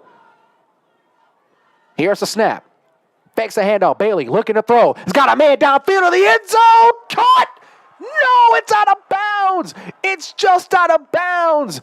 Cook is pleading his case. Official not going to change his call. He is not happy. And that's fourth down now. That's pretty much the best you can get for this Mansfield defense. Cook's energy is just so demanding out there. It's like he's demanding the defense to guard up. They're double teaming, obviously, but it's not working. It's not enough. This man here is a one-man army by himself. That leaves the rest of the other wide receivers more than enough chance to make plays, but he's out there giving his all. Well, the quarterback like Bailey, who can make throws as accurately as they come, is one of the most accurate quarterbacks we've seen so far in our coverage of college and high school football. It's a pretty great quarterback. Here's Bailey. Makes the throw, just too much on it, and it's a turnover on downs. That pass was intended for Dalen Jones, the 6'3", 215-pound senior. Can't come up with the big play. Might have been too much on it from Bailey, but either way it goes, turnover on downs. 8:43 left to go. Mansfield still has a chance here to make this a ball game. You've been saying it all game, man. That quarterback's putting some heat on that ball. I don't think he was ready for it. You know, I guess that's where they wear gloves, because I can imagine your hands are stinging after that.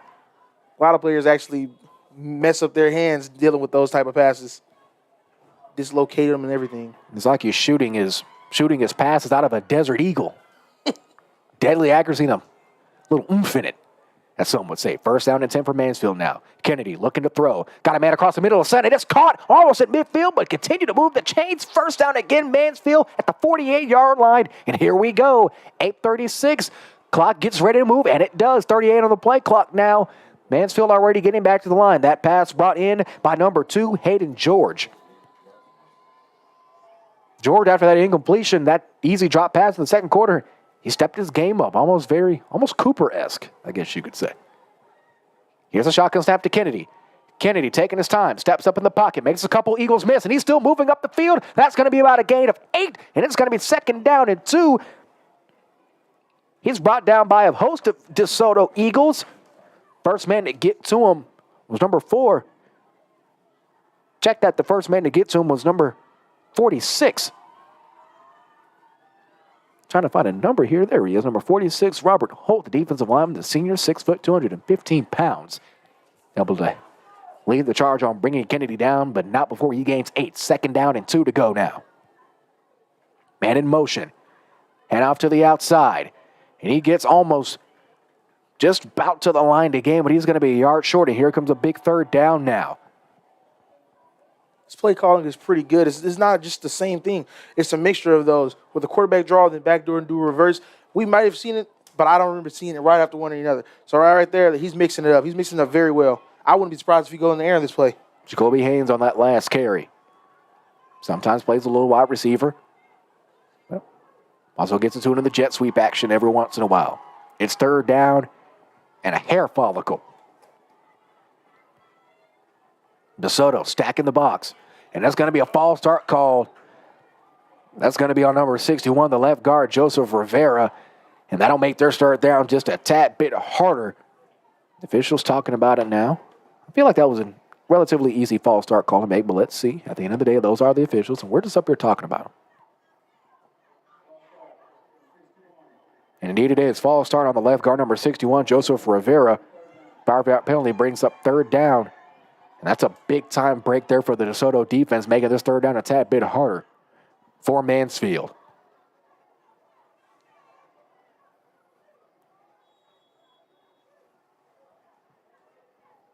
Mansfield, a city of many high school, Mansfield Timberview, Mansfield Legacy, Mansfield Summit, and, of course, the current team of Mansfield High School. At the pass is complete. He hauls it in. He rolls through and makes the grab. Number 88, David Hogg, hogs that football in. It converts on third down. It's like they heard you during the half. They're making third down conversions on the offensive and defensive side of the football. That man can really throw that ball really fast. I didn't even see it come out of his hand.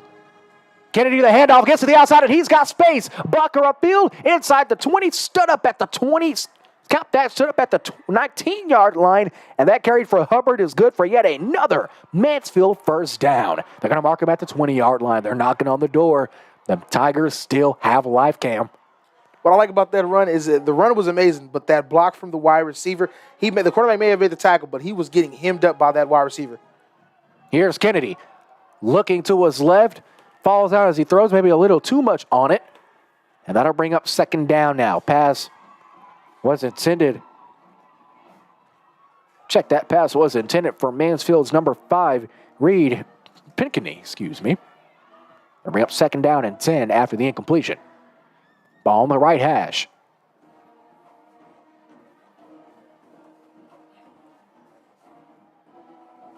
Eagle Stadium here in Desoto, Texas. The Mansfield Tigers looking to jump the Waxahachie Indians for outright third place in 6A Region 2 District 11. Kennedy puts a man in motion and a flag thrown. This is going to be yet another false start called against Mansfield. That'll push him back just a tad bit more, most likely. That is a false start, this time called against the receiver, number 2. That's Hayden George with 6:02 left to go in the fourth. And that'll make this first down and 15 now. They're hurting themselves, and this is the wrong time to be doing that. That's against a DeSoto team that can flip the field in a heartbeat. And in motion yet again. Kennedy looking across the middle. He's got a man. This could be a big-time play. He breaks a tackle, gets the first down, and more crosses inside the 10. And it's first down yet again.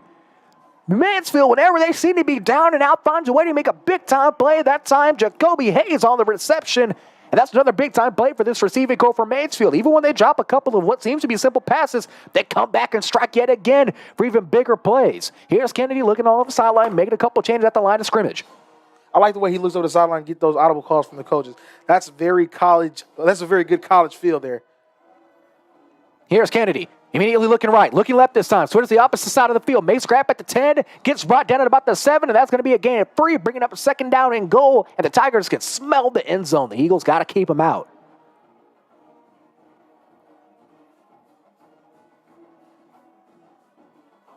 They have to score very quickly. The time is running.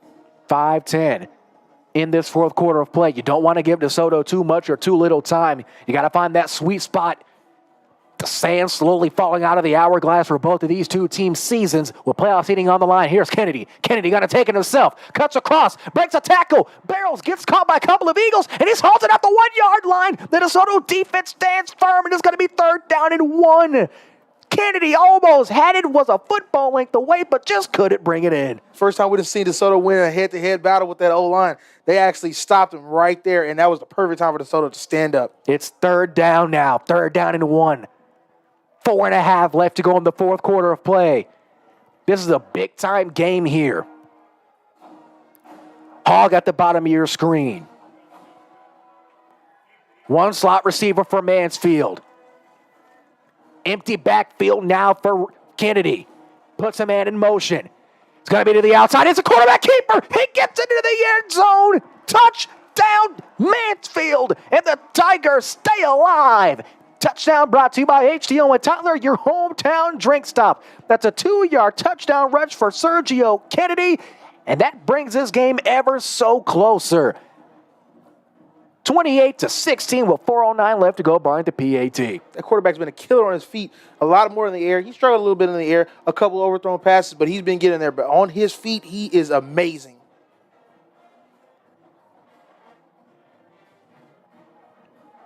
They're going to go for 2, of course, here.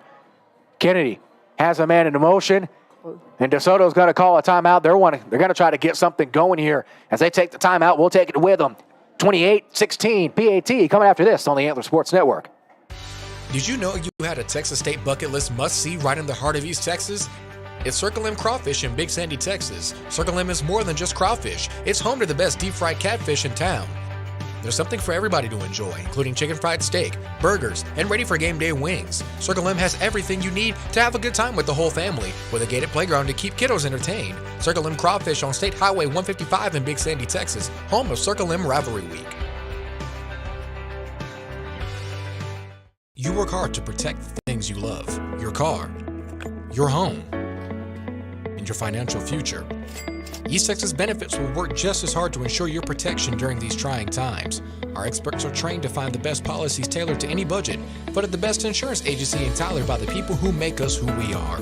Book a free consultation today at easttexasbenefits.com. East Texas Benefits, local knowledge you can trust. A Better Business Bureau A+ accredited business.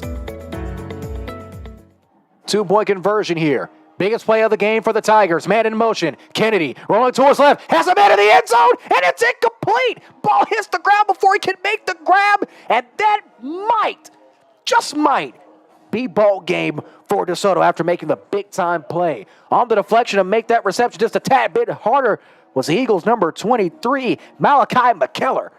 On the big-time incompletion. We're going to keep it here as we get ready to kick things off. 4:09 left to go. Desoto holding firm on defense as they have many a time during this ball game. It's 28-16. This kickoff brought to you by Casey Muse with Avenue Speak and Natural Stone Plant Company. Every home needs a plant. Kennedy we've seen him make throws like that almost all game long where he's put too much mustard on it, but this time just not enough. And that could be a big-time detrimental play for Mansfield if they can most likely get this onside kick. I feel like they're going to try to get an onside here. Yeah, a little pooch kick right there. Everybody's crowding the line, so I don't really see, like, onside is really rare. The kick it in the air and try to get the speed demons to get there and try to make a jump ball catch, I think they're going to try to go for the pooch. Well, the thing is, athlete for athlete, both of these teams so far have been relatively matched up. Of course, there's guys like Cook and Kennedy for the Eagles and Tigers, respectively, have shown that he might be a step above the rest. But this could be interesting here. Let's see. This could be the ball game. 4:09 left to go. Onside kick. Takes him out to the 50, and Desoto falls on the football. And this could only be a matter of time now. Desoto takes over 1st and 10. Already starting inside of Tiger territory with 4:07 left to go in this ball game. This could get interesting. If you're Desoto, just take your time, run the football. You probably don't have to throw the football the rest of this ball game. I don't want to say put it in a cruise control because this Mansfield defense has shown tremendous signs that they have this entire game.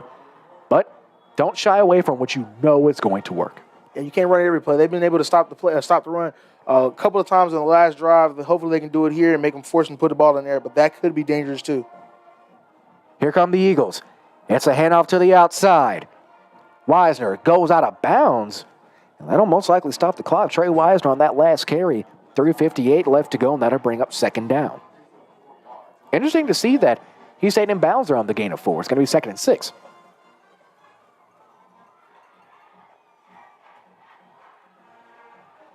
Second down now. Only 2 receivers. Full stack for both teams at the line of scrimmage. Going to be a handoff to Wisner up the middle again. Going to be a gain of 2 as they cross the 45. Ball's on the 44 after the gain of 3. It's 3rd down and 5. This Mansfield defense got to get something going. Maybe they might try to rush 6 or maybe even rush every single person that they can. They have plenty of athleticism with Jefferson, Jordan, and Fleming.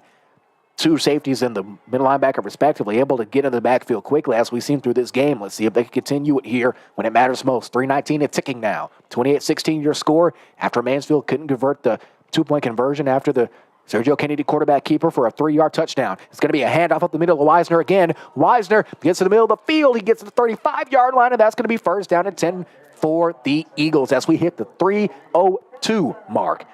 And saying once again, the numbers, as they say, the math ain't mathing right now for Mansfield. They got to get a stop here as soon as possible and shut down the Desoto running attack and make them do something drastic. Yeah, that run right there was very bad for their defense. They needed to get a stop right here, right now, since the onside kick didn't work, and they really need to get the ball back for this offense to go try to score. You can really even look at the couple possessions back when Mansfield had the 4 and out and even the turnover on downs. Didn't even get a chance to punt the football away and try to pin DeSoto back. And now you're in this position here.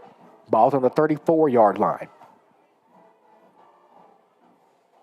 Bailey takes a shotgun snap. Hand off to Wisner. Wisner spins, looking for something, still on his feet. He's going to get positive yardage out of this, and it's going to be a gain of 2. It's 2nd down and 8 after a great job by Wisner. Spin out of the clutches of multiple Tigers, and nothing. And a timeout, officials timeout called. Hopefully everything's okay, but no matter what, we're going to try to keep it here as this game is about to come to a close. 2:12 left to go in the fourth, 28-16. DeSoto with the slight advantage. Jared Jones came over to the Kelly's Tattoo broadcast booth as we're under the lights of DeSoto Eagle Stadium in the DFW. It's always great to have a game in the Dallas-Fort Worth area. Yeah, where football.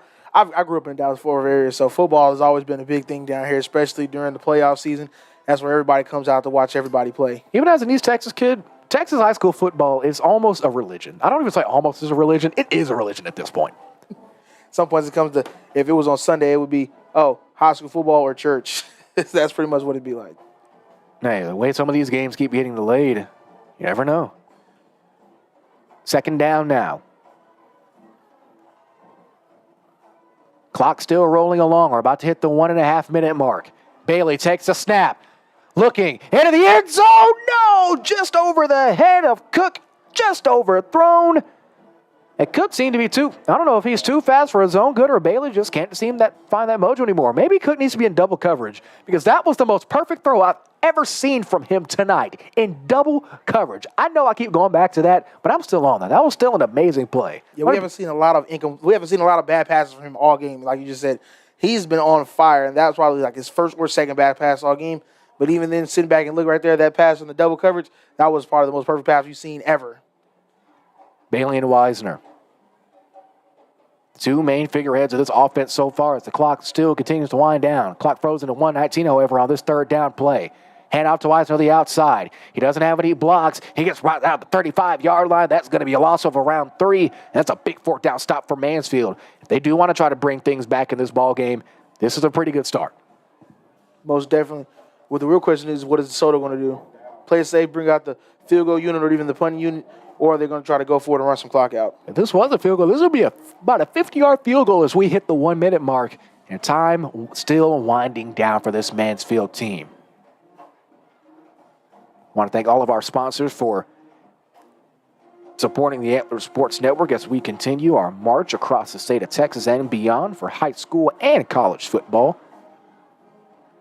The first ever college basketball game for the Antler Sports Network will be coming up this Saturday. We're staying at the DFW. We'll be heading to Fort Worth as the Texas Wesleyan Rams host the Saints of Our Lady of the Lakes in college basketball action. It's homecoming night for the Rams. Well, we'd like to thank our sponsors. We'd like to thank Circle M Crawfish, the official restaurant of the Antler Sports Network, All State of the Moody Agency, the Drip Like Jesus apparel line, East Texas Benefits, local knowledge you can trust, Hoopstar Academy, HTO and Tyler, your hometown drink stop, Kelly's Tattoos, Casey Muse with Avenue Speak, Coach Matt Oswald, and our good friends at Scouting Report, Tyler Rose Driving Center, where learning the rules of the road properly matters, and Thompson Tire and Services in Tyler, and Natural Stone Plant Company, where every home needs a plant. Both teams currently sitting at timeout here as they both re-enter the field.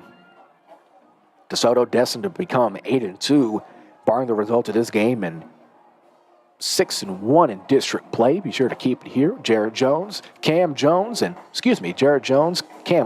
and Christopher Jones will wind things down here at Eagle Stadium after this game hits final 40 seconds left. 28-16 your score. And there might be 1 or 2 plays left in this ball game here. Here comes Bailey. Bailey on 4th down. If they convert, this might be it. And they just might. What do the officials give them? No, he's just short. 33 seconds left. And Mansfield will have one more shot. On the offensive side, a little bit of a scuffle there on the far side sideline. No flags thrown, however. It's the end of the game. It's 33 seconds left. Just go to your sideline. Yeah, flag right now. Even though the score isn't that close, it could be bad for you. As the Eagles trot off of the field.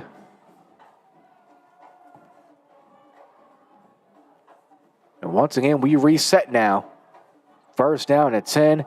Mansfield takes possession after halting the Eagles. Just not soon enough. Time just wasn't on the Tigers' side after that fourth down failed conversion a couple of drives ago. Especially when you're marching up that tall of a mountain. You're on the road and a pretty solid DeSoto crowd. You have the band playing. The band has been very, very delightful to listen to, I can say. Very entertaining. Here's the snap. It's a handoff. Gets to the outside, a gain of around 3, and it's going to be second down now. Tigers still have all 3 of their timeouts. The DeSoto Eagles only have 1 timeout in their pocket. 18 seconds and counting. It looks like they might try to run one more play or just let the clock run out. Either way, it looks like DeSoto might leave their home field with a victory. And that's exactly what will happen. 5 seconds left and counting. Both teams are heading to their respective sidelines. And this is ball game. The final horn sounds. Your final score from Eagle Stadium. The 13th ranked Eagles take home the victory and march into the playoffs with a little bit of pep in their step. DeSoto 28, Mansfield 16. We'll have our post-game coverage and we'll wind things down in the Kelly's Tattoo broadcast booth. You're watching an Hispanic Texas High School Football Coaches Association feature presentation on the Antler Sports Network. Need to add some zip to your morning? Need something to get you through a busy workday? Or maybe something refreshing on a hot afternoon? Mudslingers of Tyler can get you a handcrafted drink for any occasion. Mudslinger serves fresh coffee and espresso roasted right here in East Texas by the Collie Dog Coffee Company. They have over 40 flavors you can mix into a custom coffee, soda, refresher, smoothie, or energy drink. They even offer tasty snacks if you need a quick bite. Ditch the big chain overpriced drinks for something locally owned and delicious. Find them on the Loop and Old True Poway by Green Acres Bowl. Follow them on social media for deals and updates. Mudslingers of Tyler, local coffee, local connections.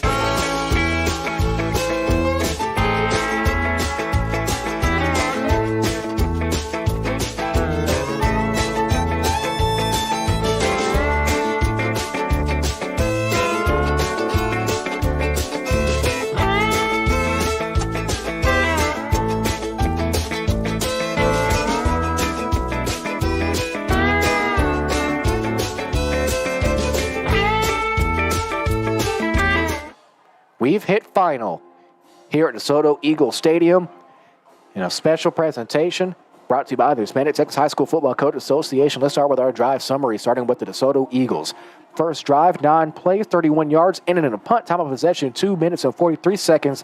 The very next drive and the 3 drives after that, they'd find the end zone.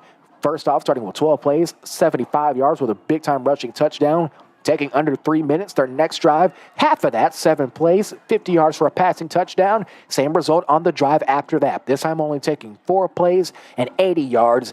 That time of possession only lasting 22 seconds. The next drive will result in a missed field goal with 12 plays and 46 yards, not resulting in anything, but the Eagles would hit back on the scoreboard with 6 plays and 58 yards, only needing 2 minutes and 19 seconds. They'd hit a turnover on downs on the next 2 possessions, and that would close out the ball game. Now, let's look at the Mansfield Tigers on the losing end of today's ball game. Sadly, their opening drive, they put the football back to DeSoto, but the next drive, they would continue to show signs of life, taking 13 plays, 5 minutes and 20 seconds, traveling 50 yards, ending their drive with a field goal, but they'd hit in the end zone for the very first time, taking 6 plays, 75 yards, time of possession lasting 2 minutes and 12 seconds. They'd miss a field goal with 13 plays, 58 yards, not coming to anything as well. A drive almost taking 6 minutes, and they will close out the half with only their one drive lasting 1 play and only 3 yards, not able to put anything up on the board. They came out, went turnover on downs, went 3 and out on drive number 7, but did hit the board yet again on their 8th drive of the ball game, going 10 plays, 66 yards, ending with a rushing touchdown from Kennedy to keep the Tigers in the ball game. That drive taking just a hair over 4.5 minutes. Now, the rest of that ball game would only result in one more Mansfield drive. 1 play for 3 yards with only 33 seconds. All the Tigers can muster to end off the ball game. That's our drive summary, brought to you by HDO and Tyler, your hometown drink stop. When we come back, we'll have our broadcasters roundtable. Myself, Jared Jones, Cam Overstreet, and Chris Jones. We'll talk about what we noticed for both of these teams. They head towards the 6A Texas High School playoffs. Once again, your final score, the 13th ranked Eagles 28, the visiting Mansfield Tigers 16. Back on this timeout, we continue to wrap things up. This is the Hispanic Texas High School Football Coaches Association feature presentation on the Antler Sports Network.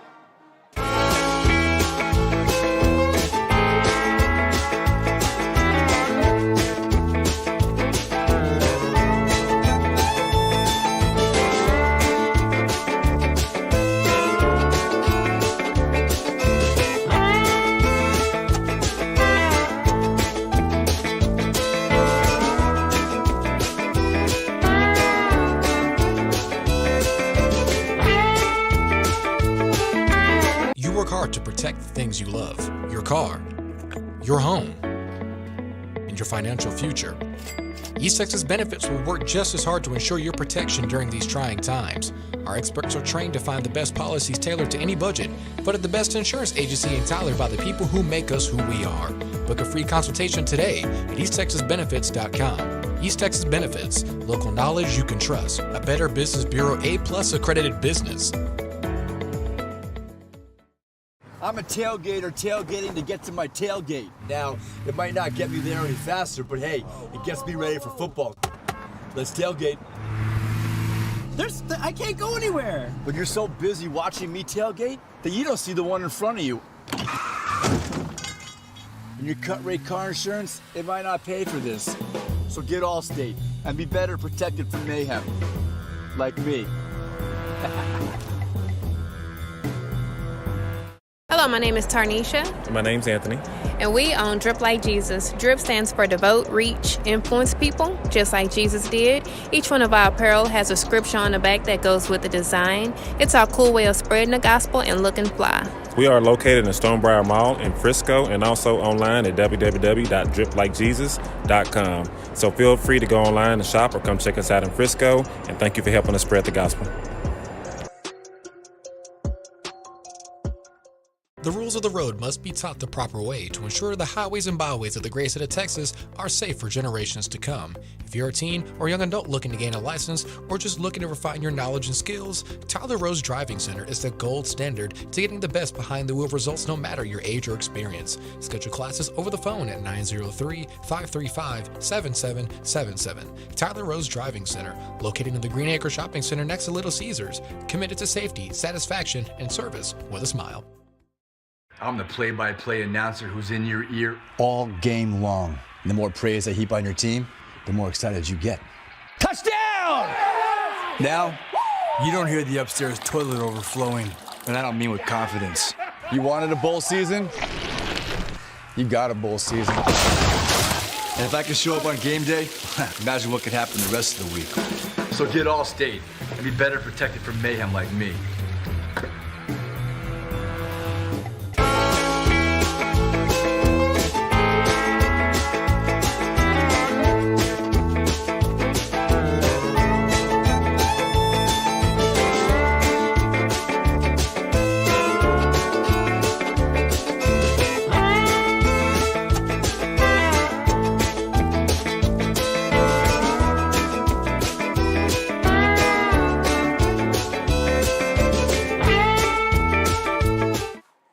Jared Jones came over stream the Kelly's Tattoo broadcast with us. We're here to wind things down as the Desoto Eagles defeat the Mansfield Tigers by a score of 28-16. Cam's looking over some stats for us whenever you're ready, buddy. Well, one thing I noticed in this game that the total yards didn't really separate none. These teams were both chugging up the same, almost nearly the same amount of yards, with DeSoto High School throwing up 391 and Mansfield throwing up 320. Not really close, but both of them hitting the 300-plus mark is definitely good. Now, one thing that I did notice is that DeSoto ran away in the passing rush game, 280 total, while Mansfield sat at 124. Then you had Mansfield with a 196, and DeSoto breaking 100 still, hitting 111 in their rushing yards category. And obviously, my favorite stat here, the third down conversions. Even though DeSoto's went down a little bit, it was still high, sitting at 69%, which is good. And Mansfield jumping up a little bit to 46%, it was still all fair game. 22 first downs for DeSoto High School and 18 first downs for Mansfield. Now, let's elect our Thompson Tire and Services player of the game. It's not too many times that we 100% agree, but I feel like we can agree with this wholeheartedly. The DeSoto Eagles wide receiver number 1, Jonte Cook, is our Thompson Tire and Services player of the game. Easy selection. Very easy. Very easy selection indeed. Let's check out the stats for the young man. Had a heck of a game, had plenty of highlights. 12 receptions, 172 yards, and 3 receiving touchdowns. That's a Madden stat line. Let's put it to you like that. That is video game-esque from Cook. Cook was cooking. Very, very easy selection there. Also, 172. I was really on the verge of him saying he was going to break the 200-yard mark, but 172 is still good at this stature of football, and I would love to see this kid play a lot more after this season. All right. This is our final broadcast of the 2022-2023 high school football season. It has been a heck of a ride with all of the ASN faithful. And don't forget, Saturday is going to be one of the biggest weekends in network history at 10 a.m. The time has come, Cam Overstreet and Christopher Jones. The hair will be no more. We've teamed up with Groomie Club after breaking our 250 subscriber goal for October not too long ago. Myself and Justin Jackson, Texas College Sports Information Director, will be shaving live together. So it's a double tandem there, not just me. So you can't just laugh at me. How's that? Not a bad compromise if you ask me. Later on that night, tip-off estimated for about 7 o'clock. We'll start our coverage at around 6:45.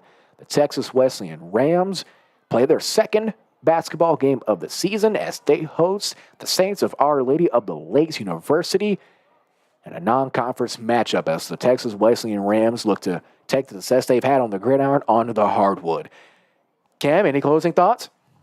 Oh, well, nothing over here, but waiting for some good football and basketball to be played. Hey, I don't know about you, but I love me some basketball season, and we love all of you. Thank you for everyone for watching today's broadcast. Thank you for all of our sponsors. For Cam Overstreet and Christopher Jones, I bid you adieu. Jared Jones here in the Kelly Tattoo broadcast booth. Our final score from Eagle Stadium. The Desoto Eagles 28, the Mansfield Tigers 16. Until our next broadcast, so long, everybody.